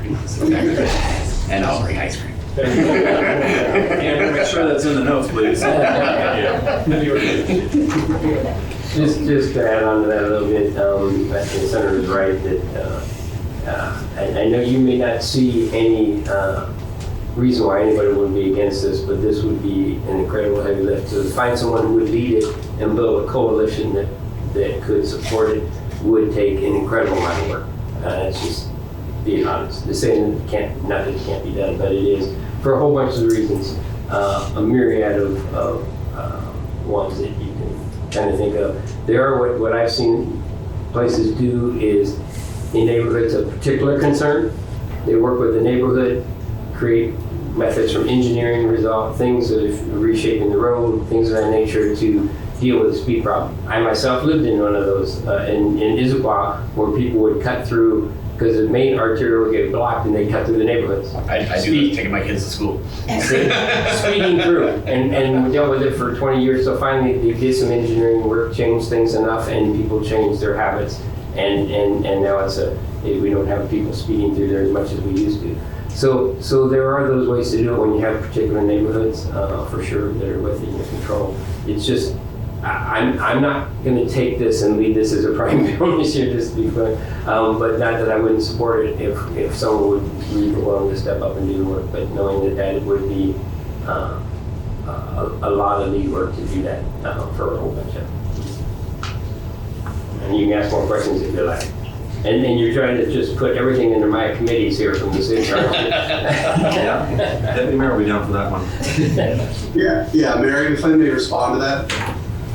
Yeah, I mean, I'm not going to pretend to not be terribly disappointed in the responses, not in the individual sharing the responses. I love the three of you to death, but I'm terribly disappointed that is the reality that you see in Olympia to something that is so absolutely nonsensical. Like, why wouldn't you allow a local jurisdiction to lower a speed limit in a neighborhood? It's one more tool in the tool belt for traffic calming. It's one more opportunity for communities to participate in the shaping of their neighborhood.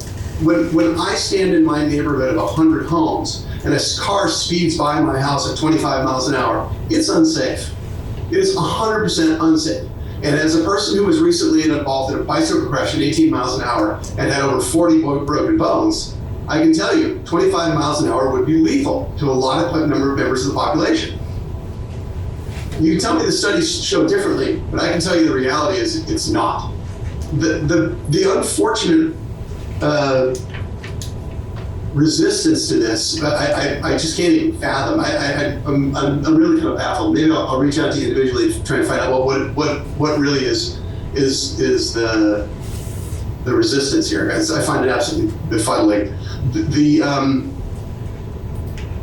The ability for a neighbor to reach out to a parent of a speeding teenager or to another neighbor who's speeding through the neighborhood unsafely and say, hey, you know what, the speed limit in the neighborhood is 15 miles an hour. If you could keep it in check in the future, my kids play here. It changes, it reshapes the conversation.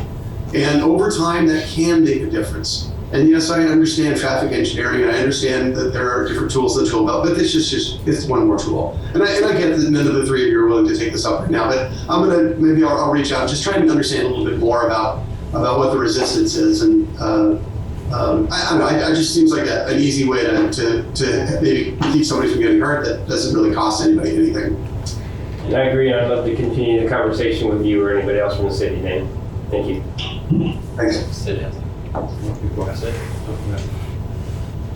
I mean, my notes that I wrote down during all of this is, why is that the case? Why is it so hard? Because I clearly haven't been through some of the battles that Senator Mullet's been through, and maybe that Jim has seen, and that Bill has on transportation. But certainly want to understand the history and the why. And So this isn't a one-session bill, this might be a 5-10-year bill, one of those things that really morphs or whatever, but until we understand what that context is. And I just have a lot of learning to do, so I didn't want my silence to be implied that this is, a crazy idea or any of that. I think that there's clearly a lot of reason for it, and we just have to understand why it's so hard. And I'm sure I've got great minds here that can help educate me, and then we'll figure it out. I know one of the favorite legislation requests that have always come forward is changing the press requirements for public records, right?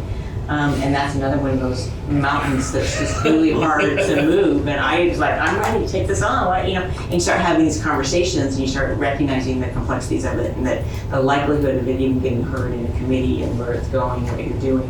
So it's really about building a strategy around what to do next and how to do that. And out of the three of us, we're always willing to, one, tell you the reality of where we think something is right at the moment, and then two, continue to figure out if there's a strategy that can move the dial in the future. Absolutely, thank you. You went first. Well, he has his hand up first, so go ahead, Councilor Dawson, and then Councilor Johnson. All right, well, thank you. So my recollection is Seattle has done something very similar to this in lowering speed limits, because they have said something that as the deputy mayor says, the impact on a person's body at 25 miles an hour versus a lower 20 or 15, I thought it was 15, Senator Mullet thinks maybe they're looking at 20, but is there a way that it can be done even incrementally? So if you can't go 15, you go 5 miles slower, because even 5 miles is even less. I have a personal question too, why we can't change a less than 2 mile stretch of Maple Valley Highway from 45 to 35 to match everything else, but the state resists that. And but in this case, even an incremental reduction would help. And I think that's what the deputy mayor is really alluding to, is anything would help. And how would that be the mechanism to eventually get to where you want? The frog in the frog in the pot of boiling water, right? They're gonna jump out the first time, but if you put them in and it's cold, we can get it there. Thank you, Councilor Dawson. Councilor Johnson, I'll close this one out. I was just thinking that after what the comments that you made, why does the state have the control of the speed over the streets in our city?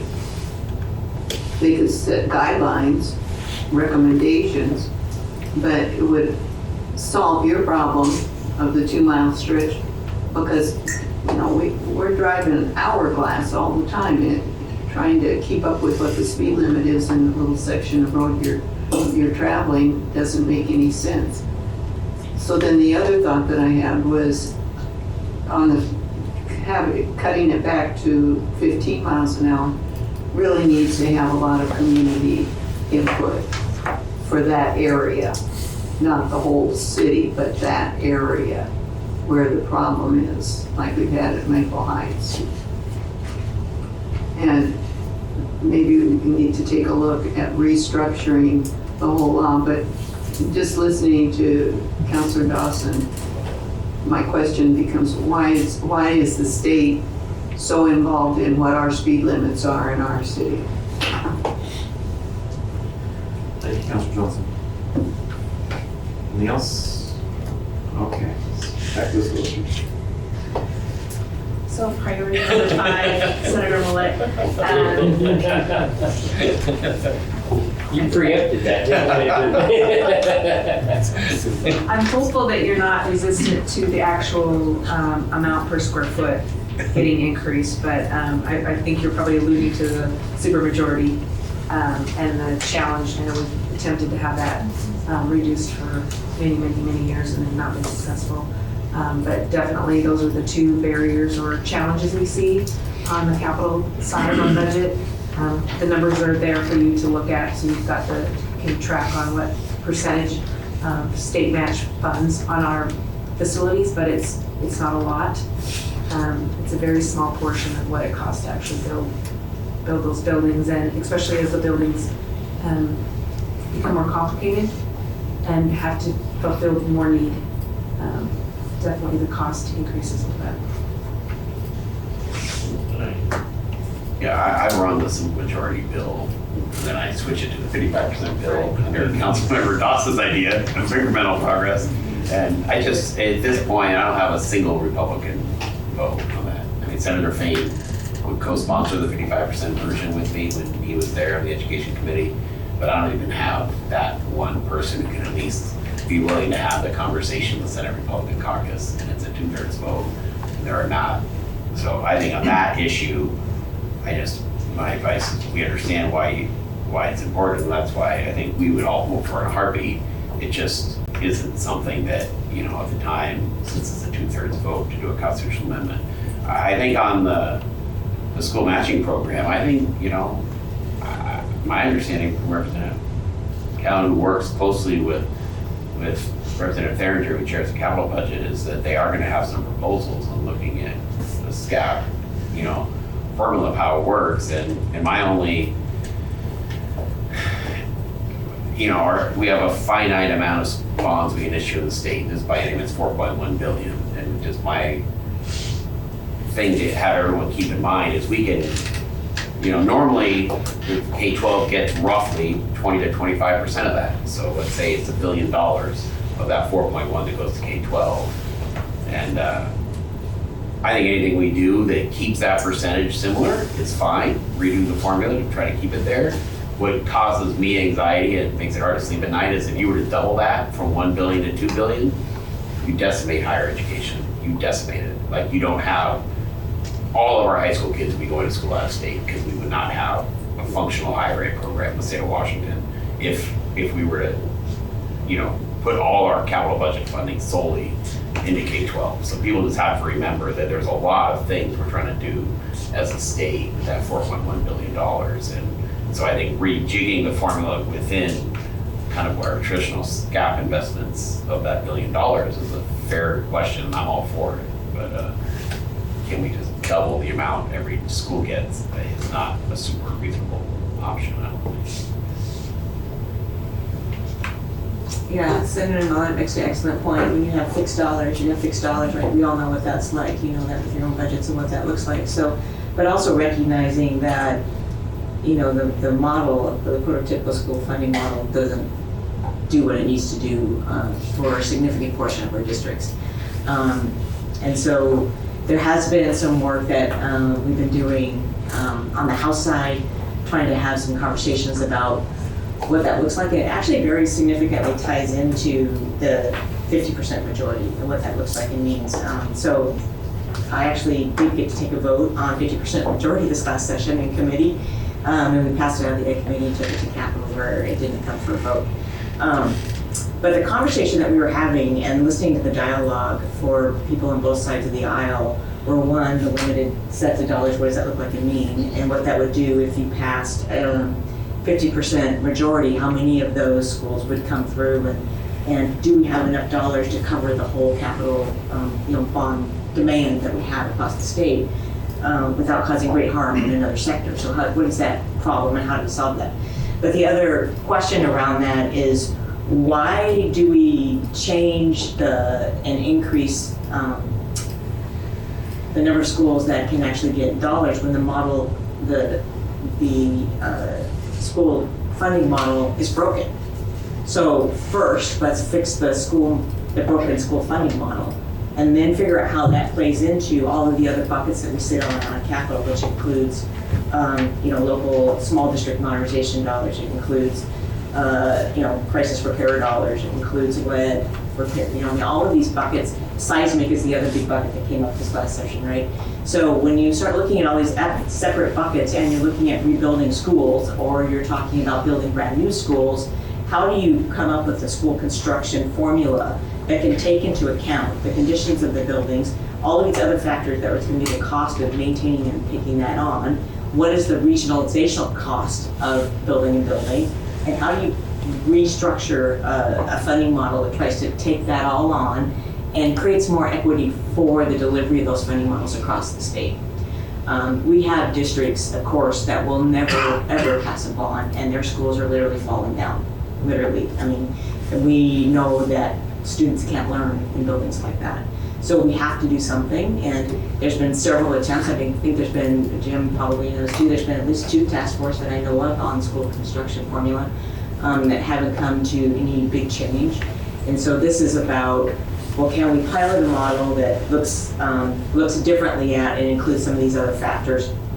I don't think we're going to get this session with a big, huge new school construction formula model, but hopefully we can at least get to some sort of pilot or some sort of work that defines a pilot so we can move to a pilot phase, or something that actually starts moving a dial that does something as opposed to just keep talking about it.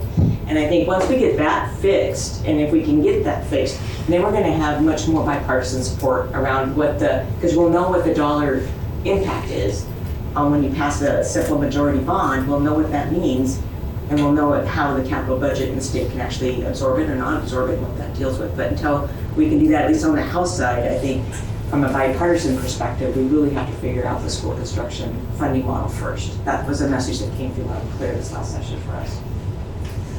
A lot of words, sorry. Could I, just a clarification, I just want to understand, is the challenges you spoke about, can we not get to that because there are just too many complex challenges to work through, as you said, different, the formula and all of that? Or is it that, is there not an agreement that this issue is actually happening across the state? That there are schools that are, is it just the fundamental philosophy of the idea, or it's just that it's really complex and it's very difficult to get to that sweet spot? I think it's 2 things. I think everybody agrees it's a problem and it's not working well. Absolutely. I don't think there's any disagreement. At least on my side, there's not. I think the other issue, besides it not working well, is that there is no answer that puts more money into school construction funding that doesn't cause a larger capital budget crisis in terms of the total number of dollars to spend. So that's the bigger, that's the bigger tension at play. So why muck when you can't ultimately fix, right? So the question isn't for me. I mean, I think it's, we just have to think about this differently, right? We have to think about it completely differently about what we talk about, and not try to massage an existing model, but talk about how we actually deliver school construction dollars differently in our state, and what does that mean? So trying to turn this in a different, completely different light is, I think, we're going to try to stir that pot. And I have just started to have some conversations with Senator Mullen on a very light level, and he's probably had some with Chair Theringer on it. Okay. Oh, what? More on this. Well, no, it's just like for the capital budget, like this morning I was in Monroe Prison, and it's hard if you're there and they have these things like tarps catching the water when it rains because it's trying to keep it from getting on their computer equipment. And their challenges, they're like, we get it. Like schools are more popular. Like it's like ribbon cutting, and that's the challenge. Is like the only place Monroe can fix their leaky roof of their prison is through the state capital budget. I mean, there's just a lot of things that finite bond capacity has to do, and that's why it's the ultimate. I think Representative Callan's right. It's like, I think the ultimate question is, can we spend the $1 billion we're currently investing in K-12 better than we are spending it now? And no one has yet come up with a formula where everyone comes out better off than they do currently. You have your numbers here. Like Issaquah's complaint right now is their $200 million high school is getting $0, zero in SCAP. So they're pissed off because they want the HOMA numbers, and they're saying at a minimum, can we get a rebate on sales tax back? And so that's the length of conversations. But then I'm in Eastern Washington, and I have people who are getting really good SCAP matches on some of their programs because their assessed values are horrible. And so it just is all across the board. At the end of the day, every new formula we put out, the losers in that formula are very vocal, saying, please don't change it. And that's been, I think, when you say why has nothing happened, in my 10 years, that's been the ultimate challenge, is the only way everybody wins is to up the amount of money it's going to K-12, and that's been a difficult thing to do. Anything else on this one? Senator Moore, I didn't want to stand right away, but there's a couple of troopers waiting to take you back to Monroe later. Oh, okay, what's next? With city attorney? Yes. Okay. Next up is SR 169, Councilor Burberry. You good done after that? We have an additional priority. Oh. Well, thank you, Mayor. One of the very few nice byproducts of the pandemic was a lifting of the pressure in our transportation networks, and traffic seemed to ease for just a little while. But that hiatus is over, and traffic is back with a vengeance, as you are probably well aware. 169 being a vital transportation hub for Southeast King County is a concern for us and for actually many cities in the region, connecting Umpqua and Black Diamond. It is a big concern in terms of the projects that we have identified over our 6-year trip. In the past, we have funded tens of millions of dollars improvements on 169. And the city is looking at 245 and 236 projects, pipeline, Maple Valley Highway, in those two sections, adding a couple of roundabouts. But each of those projects has about a $2 million price tag. We are seeking funding, grant funding for those projects, but we still anticipate that we will need some state assistance to help bridge the gap at the end of the day. And so that is our ask as well, is some assistance with those two projects on 169. And Representative Ramos, I guess we're back to you again. So, you have delivered in the past, and I certainly want to acknowledge the appreciation that we have for some of the funds that we've been able to obtain in transportation funding in the past. But this is obviously another big one that is coming down the pipe, and we're looking for some help here. Yeah, and thanks for the request, and is, we've said for a while, and I said from the beginning here, is Highway 18 was my priority, and once we got 18 taken care of, then I started working on 169. So 18 is taken care of. So now I'll start working on 169. And 18 took a few years too. It was 4+ more years than that before I was here. So it's again not a 1 year usual answer, but I will be dedicating time on this as we're working through trying to focus things on 169, and that's I've been saying that for years, and I will now start full-fledged hard at it and see what we can do. We were lucky to get that one little pedestrian undercrossing for safety at the schools and the area there, across the road, and a lot of people. So safety-wise, there we were able to sneak that in. So that's a little piece we got in the package. But there is a lot of work to do on 169, and we will be working on it and keep me informed. I would say on these projects in particular, the two that you got listed here, you got some dollar amounts. Let's talk a little more in depth offline on details of those plans and what you've got, what you're looking at, where you're looking at getting the closing funding and those kinds of things that we need to see where I can work on that. So we'll get a little more detail of those offline. I've never met a roundabout. I don't want to fund more roundabouts.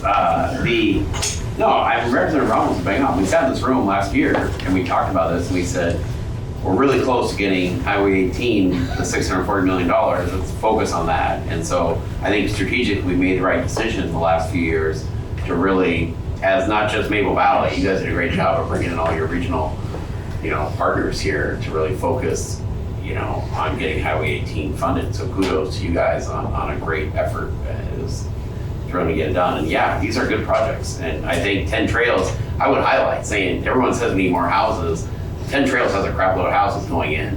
So there's no way as those houses go in, you're gonna have to continue to make investments on 169. And I think that's the main framing argument, I think, as we fight for finite dollars in Olympia. But it is frustrating in transportation. We just never had like a good, like in a capital budget, we say you get $2 million per ledge district where you can kind of find really good projects in your community that you want to push forward and help fund. We just never had a similar thing in the transportation space in my 10 years down there. And it's a real shame. It would be nice if there was just a pot of money, even if it was like $3 to $5 million, where you could try to find some local transportation projects that you were able to fund every couple of years. And we just have never had that. And I don't know if we'll ever get to the point where we have the ability to create it, but right now it's just gonna be fighting. If there is some extra money in the transportation budget, you know, are they gonna let some small projects go through? But I think the 10 Trails development is your strongest argument of why maybe Maple Valley goes higher up the list on something like this. Okay, thank you very much. Let me go over here. This is a pitch. In transportation, we know that gas tax is not funding transportation. It hasn't for a while, and it's getting worse every year. We are trying to probably move this year towards what they call a road usage charge, or RUC for short.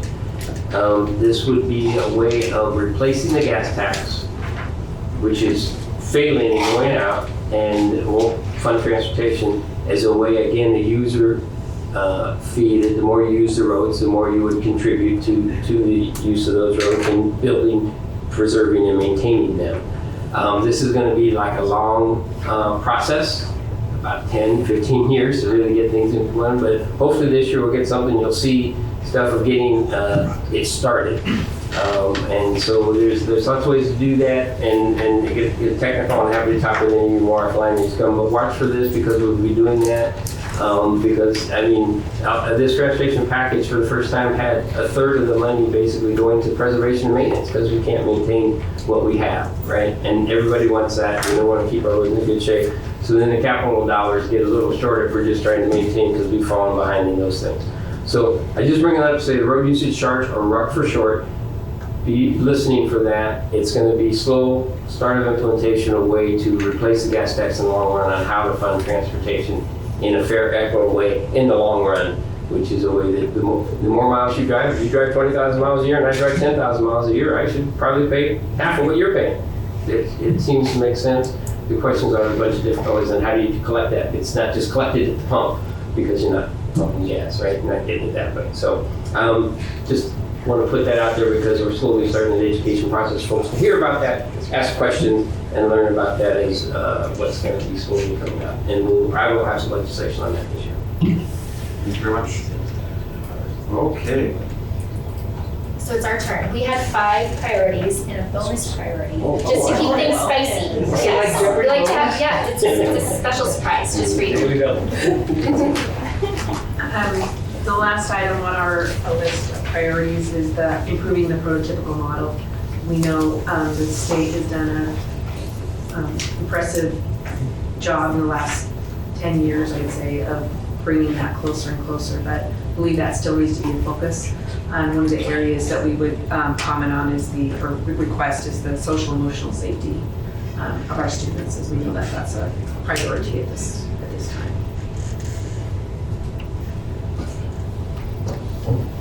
When you talk about social emotional safety, do you have specific roles? I wouldn't say we could look at additions, specific roles. I would see what you saw here today with Liz, with what we're doing in our community as an example of some of the things that there is not funding for at the state level. But definitely looking at some of our students are coming with some pretty severe mental health issues that we feel we need to address. And there's, it's not just the physical safety, it's the emotional safety. So it's program and workforce. Yes. Any other questions about the additional? Councilor, I'm sorry, Vice President Miller, get me defended. I take no offense. No, just a follow-up question on that same theme. Wondering, last year we were very thankful that the prototypical model matrix or whatever the box that has kind of the health stack was funded in additional dollars. And I think at this meeting last year we talked about the idea that you didn't want to provide just general purpose funding, but you wanted to put it in a particular stack with some guardrails to have it put to a particular purpose and use. And so I just wondered what the observation has been about what you saw from that investment, and if that was kind of had the intended effect, and if it was effective, and those kinds of things. I mean, I guess I think all the stuff we looked at on your list here, to me, it's a little controversial, I guess, but to me, I just really want, when you guys as the school board are negotiating, your contracts with your staff, is to realize the state is paying the COLA now. Like, we are stepping up and we're paying the COLA. And I think my fear in education committee is we push out a bunch of this money. What, to me, the worst outcome is then it just becomes a local levy dollar. It's used to enhance the state COLA. And I think the real challenge for every school board is to make that transition. When I came to Olympia in 2012, teacher pay was crap. And we weren't giving them COLAs on a regular basis. And that was where the state really had to step up. I think the challenge is, as the state stepped up to paying the COLA, and this session was very unique. We budgeted a 2.8% COLA. We actually realized inflation was running higher, and we passed a bill in the middle of the session to pay a 5.5% COLA for teachers, which I think is basically the state saying we are going to honor that obligation. But I think as we push money out in all these different areas, if it ends up we go back into our old habits of saying, the negotiation structure is going to be the state COLA plus 2%. That just is a guaranteed path where your local programs that change kids' lives in a positive way will not have any money left. You do that 10 years in a row, and your local levy dollars are going to be wiped out on just enhancing the state COLA. And I really think in the long run, that's my hope, is so you can put all the guardrails on it, but it's not so much the guardrails, it's you guys are in difficult spots when it comes to negotiation. And I really hope the districts throughout the Puget Sound can kind of say, hey, the state is stepping up to the plate on the COLA. We want to use our local levy dollars for these things. We think it's going to really change kids' lives, and that's the hope. So this last session, we passed the bill that increased apportionment for nurses, mental health counselors, anybody that is associated with, in a profession that's associated with child well-being. And that was categorical. So we actually did put guardrails on that. We have yet to see, I'm anxious to watch the numbers and see, because I know districts like yours, districts like Issaquah, we're already funding some of these positions through your local levy dollars, right? It does give you some space of what those local levy dollars would have been used for, and the demand, as we heard, and is your request to increase the mental health counseling in the schools. 1 day a week for a mental health counselor in middle school is not enough. We all know that. So even with those dollars, there's still a much higher than significant demand. So I don't know the answer in terms of how many districts across the state, and do we actually really truly have a net increase in mental health counselors or school nurses across the state. I'm anxious to see how that really played out. And then, I think this program and workforce and figuring out how we bring dollars to bear that actually really addresses the behavioral health and social and emotional well-being of our students is critical. And I think it has to be categorical, and it has to be connected to how we're actually moving the dial. And we have to know if we're making a difference with what we bring to bear with those dollars. Because if we're not, lives are being lost, and we have to do the right thing and change up what we're doing to make sure those dollars are being spent right.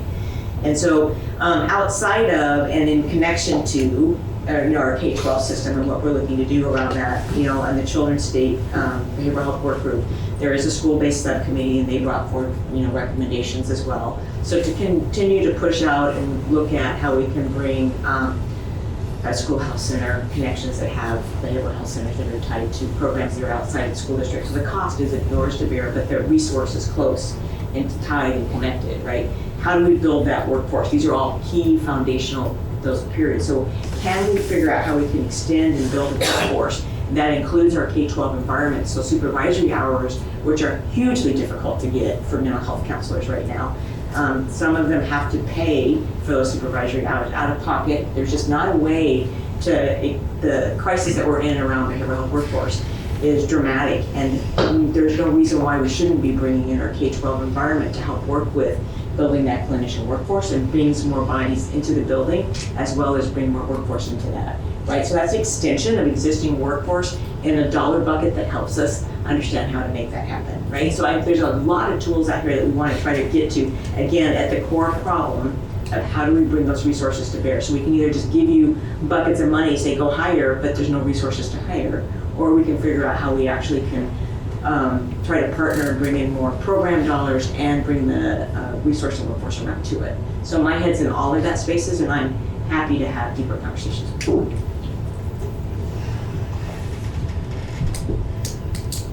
Okay, and last one is the city, Councilor Schroft. Actually, the last one, you don't have a second official. Maybe. Oh, that's fine. That bonus bonus. So I think it's fitting that we're finishing off with a plea for mental health funding. There's definitely a theme this evening, and I mean, Liz and Greta already did the heavy lifting in the beginning, putting very eloquently and letting us know where their hearts are and where I think everybody's in this room's hearts are. I'll read you the paragraph first. The City of Maple Valley and the Tacoma School District have successfully added new mental health programs within the City of Maple Valley in recent years. In 2020, the city secured funding in the state budget for a community mental health coordinator to oversee resources and provide educational behavioral health programs to support the needs of students and the community. As in many other communities, Maple Valley is experiencing the effects of the COVID-19 pandemic on the mental health of our youth and adults. Maple Valley requests the state provide more funding to support mental health programs, either through direct funding or a grant application process. So as they mentioned earlier, we've had the benefit of the ARPA funds at this point to use, and it really helped get our programs in a good spot. But also, we've already heard that the one counselor they have each week, although it's so fantastic that we can, that's already full, and how do we help more people? So what I think is really unique about this is this isn't like, okay, we have school board priorities and we have city priorities. I feel like we're all tied together on this one. And I feel like you guys have direction as far as how we feel. And I will allude to a wise man said at dinner, where you put your money, that tells us what you care about. So I think I would speak pretty comfortably on behalf of just about everybody in this room that we care about this.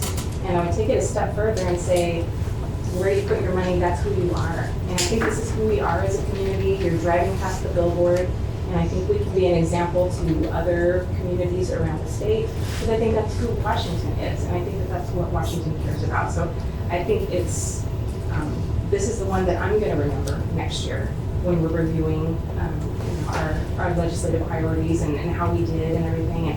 And this is the one that I'm going to think about and hope that we found funding to get us past 2024 when those ARPA funds run out. So I just so appreciate everybody in this room and where we've come so far, and I think it's really special, and I don't want to see it go away, and I don't think anybody else in here does either. So please keep us on your radar. I do more than keep us on your radar.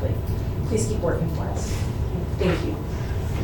We can ask Jim, but I would, strategically, I think the reason we did the pilot program is because to do it statewide would have been tens of millions of dollars. We did the pilot for, I think, continuing that same vein, that same theme is probably the right strategic plan of do a grant, or maybe you're funding 10 or 12. And you guys are in a better spot because you've already got something on the ground and it's got a track record of success. And I think that, to me, strategically, is probably the best goal for the upcoming session is to try to just get the grant program and the budget, you know, for the 23-25 thing that people can apply to. And I think we were successful with that strategy before. I think it's still probably the best strategy. I think doing it for every community in the entire state would be a price tag that would probably leave us with nothing in Maple Valley. So can I clarify, you said a grant program, did you mean a? Where they can apply for a grant, like where you have something where people apply for a grant. Build a grant program with, you know, a cap. Finite amount, Yeah. exactly. Yeah, I get what you're saying. I actually have both of those down in my, when we first talked about grants. And the other area that I know is a recommendation of Children Youth Behavioral Work Group as well, there's it's called Pals in Schools program, and they're looking to, there's a request to expand that, which allows for psychologists, psychiatrists connected to Children's Hospital to do consults with school districts, and they can also come out and provide direct services. But they can take a mental health counselor or a person that is engaged with the school district that they can do consults with and about children to help extend and provide service and build that out. So that's another just kind of short-term potential that might be coming forward that we should look at. And I've written that down in my notes too, to see what kind of fit that looks like if we span that program, if you would be a good school district that would be a good fit for that. And then what does that look like if that pours out into the community in terms of the broader behavioral health and mental health work too. So, but specifically, I think what I'm hearing is you would like dollars for the city portion of this, and then also in conjunction with the school district. Yeah, okay, I'm recognizing the buckets. So I'd also like you to think of it as a prevention program, not an intervention. Yeah. Because by the time you get to where people are already saying, I have a problem, it's much more expensive. If we can get the programs out there that even the little things that help earlier on, it's much cheaper than waiting down the road when these problems, mental health problems, then manifest in much bigger things. It can be, the worst case, suicide or criminal activity. Help early on, anybody, it's a lot cheaper. You're shaking my too, and that's the thing I used to pass my bill last session for a strategic plan on how we can, specifically, because it was the only chunk that I actually had a lot of control and I could move a dial on because the price tag gets too big otherwise. But a strategic plan for Washington State for the perinatal through the age of 25 or transitioning age youth that talks about what should be the full continuum of behavioral health services, what are our gaps, what's the landscape, what are the gaps in service, and the only way we can get ourselves out of this perpetual crisis cycle, because we don't have the workforce, we don't have these up front end prevention, education, promotion services, we just push everything to crisis and we pay for it with the most expensive dollar and the most highly skilled resource that it takes, right, to deal with that. And we live in this space. And so we have to break that cycle and build all of this out. And that takes time and it takes years, but in the meantime, we still have crises today that we have to manage and try to work through. So that's kind of the focus that I'm trying to bring to it as well. And I hear you loud and clear. And I think if we can figure out how to build out that and provide our communities with promotion and prevention, early intervention dollars, and programs in space and workforce, then we're going to see the demand and the need and the crises, start to curve itself and come down. So I appreciate you singing the same song as me. Yeah. So for me, a good example of it here locally is one of the things the community center does. Programs they offer Datewise, where they teach first high school age kids about healthy relationships, and then they go to the schools and teach it to their peers, because it's the same thing. So prevention, if you can have somebody avoid a abusive relationship, they're going to be much better off their entire life than if they get into one, because usually one leads to another. But you can never measure that you prevented that one person from going down that path. You can't say, I saved so-and-so. But you know when that does happen. But it's that value in that's what we're talking about. Emergency room services are the most expensive medical care you can get. But if you can go to your primary care physician and get, checked ahead of time so you don't end up in the emergency room, it's cheaper for all of us. Same thing. Thank you, Councilor Johnson. Anybody else have anything else? Any other, go ahead. I'm not 100% sure this is the right arena, but it's just something that jumps out is obviously we have a real shortage of healthcare professionals, or mental health care professionals, and that's one of the biggest problems is that even now we're getting people to recognize they need help, and then where do they go?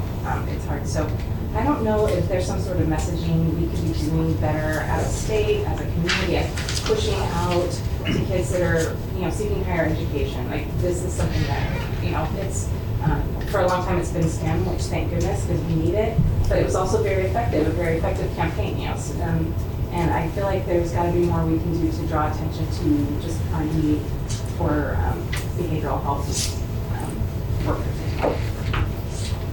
Stay tuned to this legislative session. Any other additional legislative priorities on our side of the house, Jim? I'm sorry? Anything else we need to, because they got to have two put on. Do we have two we want to put on? There's one. There's just one, that's Oh, right. okay. If you have one, you get a free vacation in Olympia. You're the keeper of the tally. Tally street. Only two people not turning their mics on. Okay, really quick, we got one more thing on the agenda back before we get to that. I want just do some little things really quick. I want to give a thank you really quick to Tamara and Christina for coordinating everything tonight, and Andrew for doing this, so thank you very much for that. A big shout out to Jim and Laura for getting our legislative priorities put together and making it nice and pretty for our team here. And thank you to our team, Lori and Bill, and I am guessing AJ had a hand in this in some capacity as well. So thank you all for getting this all together for us. I want to end really quick before you guys go. This don't mean it's not for us, but you guys want to stick around for the second part if you don't want to. Because I know you guys already been drive home. But a few years ago, we were kind of getting quite a few phone calls about students running across the Camp Kangley Road by the tennis courts at Oklahoma High School. And President Hallowell, myself, and some school board members talked. We brought it up at the city council meeting. We allocated that we made it a council tip program to put these flashing beacons in front of Oklahoma High School by the tennis courts so the kids move across. I don't know if you've ever seen the kids run across the highway there. It is scary. It's not safe. It's not good. So finally, I got it through. Laura and her team got it through, and watched that because you guys helping out here. Allocated $302,000 to get the flashing beacons put in the fall of 2023. So that's going pretty good. So thank you very much for working. And so the whole project cost $352,000. So the finance committee will find some money for us somewhere for that. Yeah, and then I think it's on the tip too, and the rest of it. But this shows right there how I heard that. But this shows we had a project we wanted to work on. We got through. You guys all do some back end work there, did it through. And we got that done with student safety is number one thing, and also on the weekends when people are using the tennis courts, they go a little bit easy. So thanks for your partnership on that. We're coming down to Olympia, February 14th, Valentine's Day, and 15th and 16th. 6 council members will be down there. Councilor Dawson's got to get excused. His daughter's getting married, so we'll excuse this time. And then the big one, I know. Oh, you're going to that? Oh, that's fine. Okay, well, 5, and then Laura, I don't know if any of her team's coming down with her or not, so we'll be down those, I guess it's going to be 5 now. And I know President Hollowell's working with her team to find some dates to come down and see us. So it means a lot when you guys take time out of your busy schedules to see us, even if it's just in the hallway for a few minutes, just so we can kind of get updates on what's going on down there. And then the big one I want to leave up before the 3 of you take off is on December 1st at 5 o'clock. It's Hometown Holidays here in Maple Valley. It's a big deal. Lighting the tree at 6 p.m. I'm sure you got information from the city manager's office, but see if you can You need it? We're committee days. I know it's hard to sneak out. Yeah. Yeah, so this. But in closing, before the three of you leave, is the work you do down in Olympia does not go unnoticed. It means a lot to everybody sitting in this room, and most importantly, it means a lot to our community up here. You take the time to meet with us, you're down here a lot, you're always available on your phone, and I know you call quite a few of us when you need information. You call Lori all the time, you call Laura all the time when you need information, you call Hanson. I mean, it's just a great group of resources. We're here to support you in any way you need help. Malia can be in Olympia in about 15 minutes if you need her to get down there. There's a police helicopter. Yeah. Already on this. Let's put home. Yeah. That is true. That actually is what you say. 15 mile an hour speed. Yeah. So seriously, anytime you need any of us to come down, please coordinate and we'll be down there. And it is in-person sessions this year, right? Yeah. Beside that? So it's good. So it's in-person, so that's good. I do know there's a little bit of a Zoom element for testifying, but I don't know, I haven't talked to my colleagues yet, but I feel when you go down in person, it kind of puts more of a presence there, so if you take the time to go down there. Jim will do a great job coordinating with us, and I know AJ and Laura and Mike will do a really good job coordinating with the school district if you guys need somebody to come down there. So, not to put words in your mouth there, so he's really good. So, thank you very much to the three of you. We do have a house cleaning. We're going to talk about some interlocal agreements. Right? You don't need to stick around for this. You don't need to stick around for this if you don't want to. I'll walk around. I have to recuse myself on this one. So President Holloway's going to take over, and Deputy Mayor's going to take over on this one.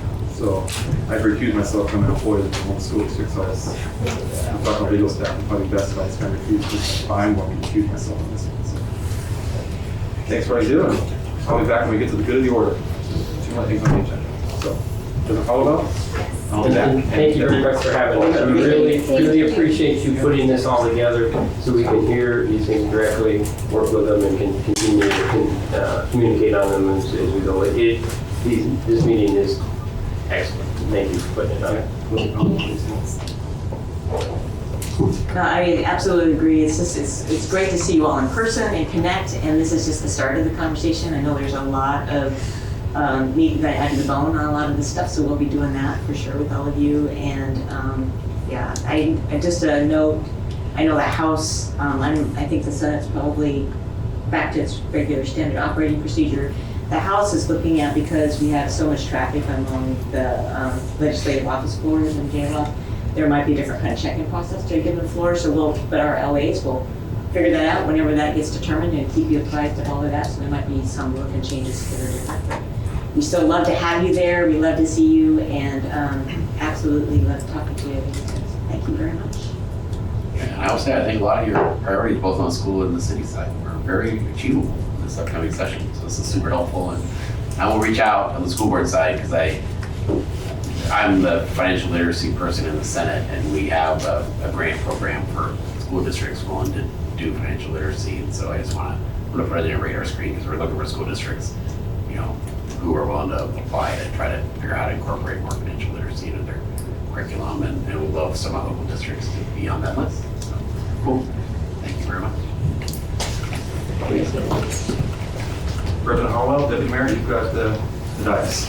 Yes, and I'm actually going to pass it off to our Deputy Mayor Pernello so he can take it away. Thank you, everybody.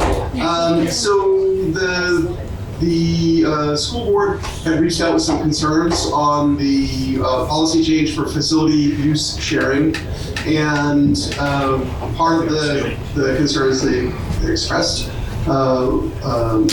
in that letter, they asked for us to add this agenda item for tonight. And we thought we would go ahead and add this to an already full agenda, and appreciate everybody's time to just take a few minutes here to allow the school board to share their concerns in person with us as a council, and make sure everybody recognizes that the council has not had a chance to discuss this at all in an open meeting. So obviously we've seen your letter, but there has been no discussion or deliberation. It is not our intention to discuss or deliberate this tonight. We just want to hear it, and then my hope is that the solution lies at the administrative level, not at the board and council level, and that in hearing the concerns from the board, and then if there are any clarifying questions from members of council, I would say this would be an opportunity for individual council members to ask clarifying questions. But again, I don't think we're here as a council or board to propose final solutions. That's something that Mike Hansen and his team and Laura Philpott and her team should be coming together and saying, okay, these are the alternatives that we see as workable in keeping with the concerns that we've heard, and then those will come back to our council on the 21st. And so we've committed to not only adding this tonight, but to also deliberate on this on the 21st after hearing all this information. Is that kind of consistent with what we're hoping for tonight? Is there anything else we want to achieve, Malia? I'm looking around the room. I think that's yes. There are a lot of nodding heads. Okay, and I should also clarify that I can see 3.5 people on the screen. And so if at any point somebody wants to speak, there's a couple of hands poking up, but I'll need to look to you, Malia, to point out if somebody wants to speak and be recognized, because I can only see a couple of folks. Perfect. I'll be the Robin to your Batman. All right. So we want to start by saying thank you very much for taking the time tonight. We know it's already been a long evening, and our goal, as Dana mentioned, is really coming together collaboratively to partner on a decision that was made that is going to affect all of our stakeholders. And so we certainly recognize why the decision was made and the problem that was hoping to be solved. Our concern on the school board side is that the interlocal agreement that we have with the city that grants the city priority access to our facilities is the spirit of that interlocal agreement is not being well served by this change. Our concern is that many of the students who are part of our district would not be able to use the facilities and benefit from the facilities that their families are actually paying for. And so we're hopeful that we can come together through this conversation tonight, and then of course that you all would be able to take what we discussed tonight forward with you on your conversation next week as you circle back on this and think about next steps. So from the school board side, that's kind of our intention. And I know you all saw the letter, so I certainly won't regurgitate that for you, but do you all have any questions for us? Clarifying questions about wonderings you had?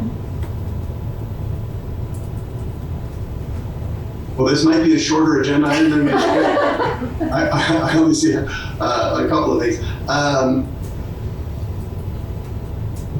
Do you see any hands up? I don't see any hands up. There are no. Linda. I see Councilmember Johnson. Yeah. Hey. I haven't seen any letter. I have no idea what you're talking about. Oh, goodness. Let us get you up to speed. Would one of my school board director colleagues like to just give the rundown? Send me the letter. Oh. If I'm the only one. We can do that too. We can do that too.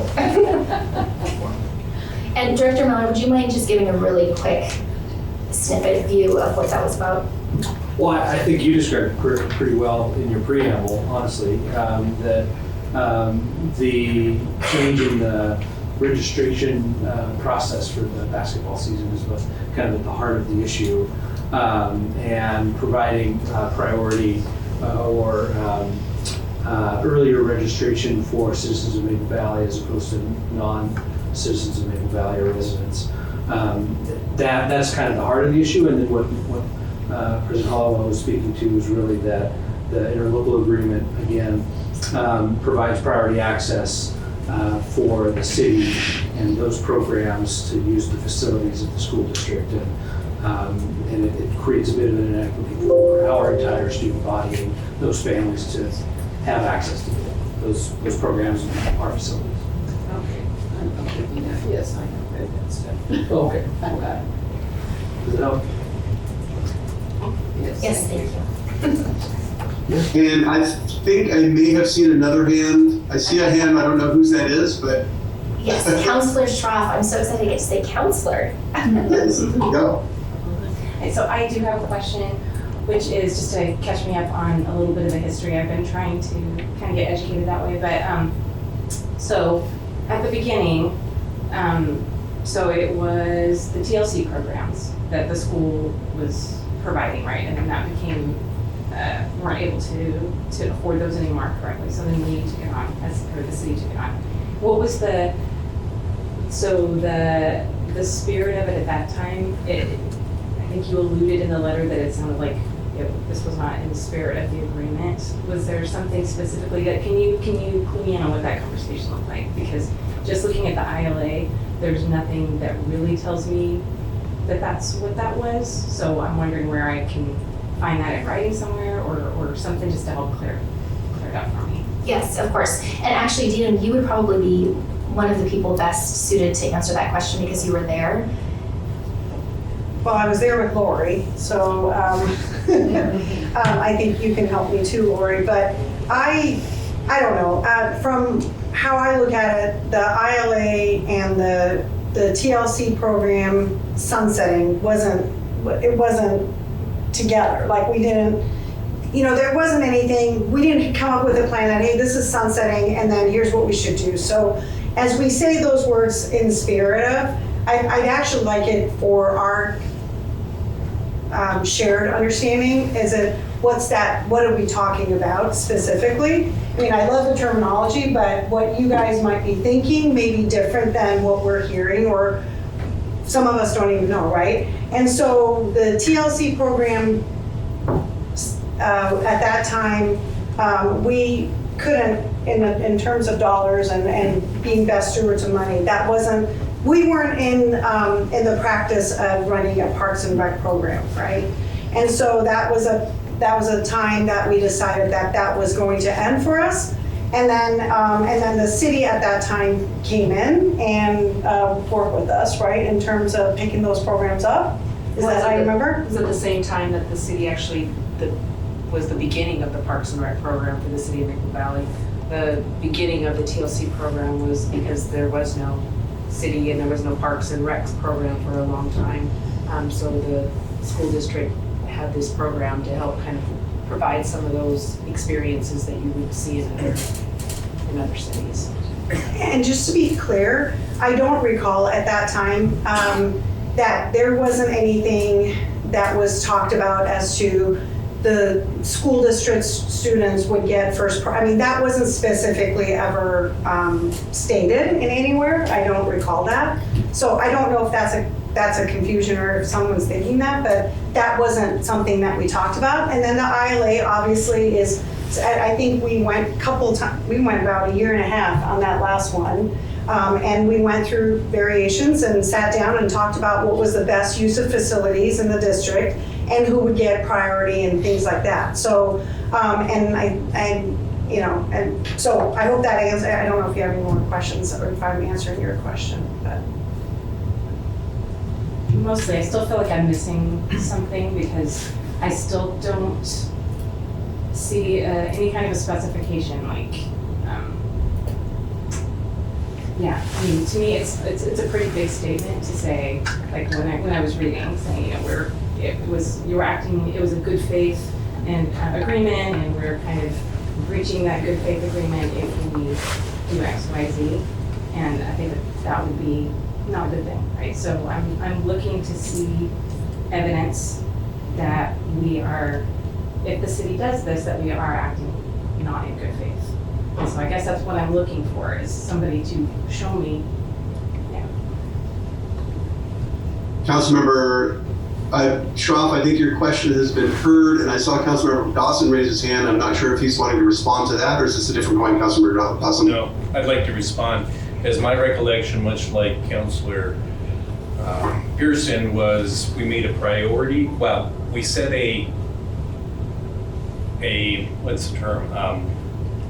Who had use of which facilities in which order. So the school district had their use of their facilities first. Then the city came next, and then other public groups. But within the city, but it was also, we want to make sure the school facilities, and it was likewise on the city side. City facilities city gets first use, then the school district, then any other community group. But the request at the time was youth activities would take priority over adult activities in the school buildings, not in the city buildings. But there was never a description, any definition of that meant school district, youth ahead of any other youth, or city youth ahead of that. It was just youth programs came before adult programs in the school buildings. I don't know if others have any other recollection, but that was mine. So I wasn't actually part of that conversation. Obviously, it was years ago before I was on the school board, so I can't speak to what those conversations were. So thank you very much for explaining that background. I will say that in talking with my fellow board directors, that our hope or our expectation as we look at the prioritized list of facility users, our expectation is that we, or I guess maybe our assumption is that we would have created that prioritized list assuming that when we say youth activities, we mean all of the youth in our community, not just the youth within the city limits, because if we meant the youth within the city limits, we would have specified that. So I think certainly that there's some cleanup that we need to do around our terminology, and we can certainly go back and specify that moving forward. We're just at a point now where we're kind of we have a problem, right? Our problem is we want to be able to serve our kids. I think we probably all share that same common goal, and so we have to find a way in order to actually solve that and make it happen. And we're concerned that this solution is not going to achieve that actual goal. We're gonna have a lot of kids who are left out, and that's not good. Yeah, so I don't know if that helps clarify, but yeah. Does that help, Councilor Schroff? To some extent? She gave a thumbs up. See that thumbs up, yes. So I think, unless anybody else has anything that, new information to share, I think I see possibly Councilmember Pearson? No? Waving me off? No, I just wanted to follow up just really quick if I can. I think it's really important to capture what Councilor Schroff was saying in terms of making the comment about not in good faith, because as community partners we want to make sure that if that's the case then we'll work through that, but if it's not, or we just want to be really careful about putting something out there. So I just wanted to sort of emphasize what you said one more time, because that's important to me. Again, we're community partners and we want to make sure that something that's we don't want to have anything negative go out, and because we spent literally 2.5 hours together breaking bread and having these priorities shared out together. So I just wanted to emphasize that. Thank you, Deputy Mayor. Thank you, Councilor Pearson. I think you sort of partially stated what I was going to share, and I think that this idea, I want to make sure that we're careful about not conflating two opportunities here. One is the long-term opportunity to say, okay, we have someone on a newly seated school board and a slightly different council than was in place when the old ILA went into place, and then there may be an opportunity moving forward to revise that, given the board council vision and makeup, when it comes time to revise that, and the community makeup and the facility makeup, and what are the opportunities for the future. But the short-term opportunity here is to ensure, as Councilor Pearson and Schroff expressed, and President Hallowell expressed, that we are in keeping with the spirit and letter of the ILA moving forward. And I have to believe that at the administrative level, the smart people that put this thing together can evolve where we are right now to a place that we can all find acceptable. Hopefully we can all embrace. I don't know what those solutions look like right now, and I don't know what the limitations are, and I don't want to try and even go down that path because I don't know what they would be. There's going to be, they're going to need to hash out the details of what is ideal and what is possible, and then present those alternatives to us on the 21st.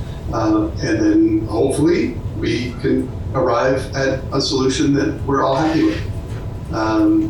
Deputy Mayor, I would just add in terms of from the perspective of the school board and the city council being able to add kind of a guiding light to that effort.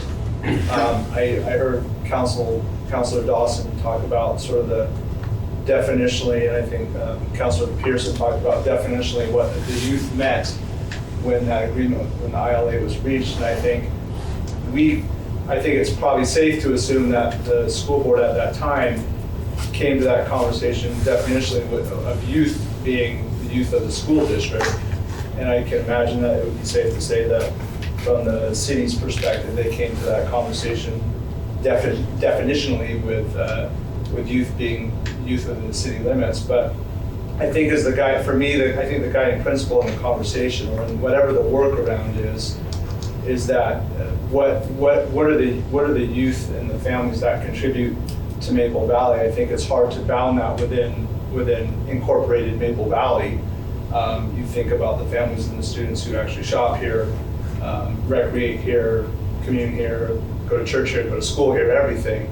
I think that's, for me, I just want to make sure that we keep the right guiding principle in front, because being a lawyer, I can tell you it's very easy to get into contractual terms, and that is not going to be probably a super productive way of resolving this out. But I agree with you, but I would love for us to be able to go jointly to those administrators, the super smart people who are going to figure this out, kind of what that guiding principle is, as we think about what the solution might be. So. Yeah, I really appreciate those comments, and I have to say that we do enjoy the good fortune of having the original architects of this document in place today, and they're going to be able to work through this, I'm sure, because they, regardless of the current council and board, they are well grounded in the original intent and how we got to where the document sits and then where we are today. So I'm completely confident we can solve the problem. I'm also completely confident that, well, I'll say this differently. There's a likelihood that in any policy revision that not everybody will be happy, but I'm hopeful that we can get there. I get a little bit, I think about what Senator Mullet was saying earlier. There's just some things that we could try and take on that unfortunately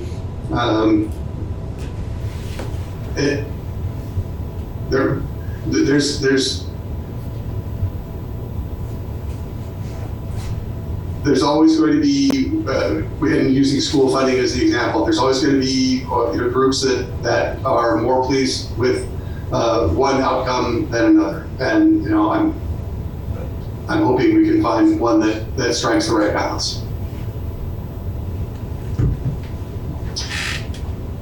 I'm making eyes at everybody, and I don't see anybody else wanting to speak or ask questions, so.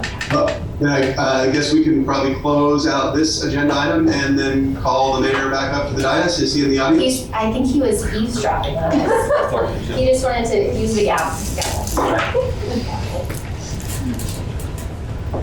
Okay. For the good of the order, and for board members, this is where we kind of get a chance to talk about things going on or events or recently. So I'll start over to this side. Anything over here at the good of the order? Okay. Virtual world, Deputy Mayor, Councilor Burberry. Not tonight, sir. Okay. Anybody over here? Okay. Mic on, please. That's number 3. Would this be a time for just a random concern? No. It would be? If there is a place where we're noticing students crossing really early in the morning in the dark, crossing roads in neighborhoods, and thinking that we would look at possible crosswalks or something like that, how does that process kind of evolve? So you email the city manager right there, and she starts the process. Okay. Or you can send it to the local council. Usually we tell people to email the city manager, and then she sends her engineer teams out there and see what's going on. Okay. Usually they get back to you probably in a couple months. And then she'll bring it to us. That's good. Thank you. Of course. Anybody else have anything for the good order? Okay, I've got 3 things really quick. President Hall and I have been talking about doing a proclamation for a Tahoma School District employee who's going to be retiring here pretty soon. And that's Mr. Mark Cook. So staff will be writing up a proclamation, and I'd like to recommend that for those of you who don't know Mr. Mark Cook, he worked in the Tahoma School District for close to 27 96, somewhere around there. I don't know, probably now. It's been for quite a while. He was the vice principal when I met him in high school, and he became the principal at Sea River, and then now he was the HR director for years. And he's done a lot of programs which the city and the school district benefit from. I'll tell you right now, he's one of the architects besides Dave Johnson. Mark was one of the architects, and Rob and Laura and Lori is he was one of the architects getting Liz and Gretchen for that Stephanie going. They're the ones that moved forward to get involved in that. So I'd recommend that December 1st be Mark Cook Day in the city of Maple Valley and the school districts. That's okay of the council members and the board members. So first day of December, we're doing hometown holiday lights, so we'll do that night. So okay, I got thumbs up from Deputy Mayor. I can see it. You okay with that?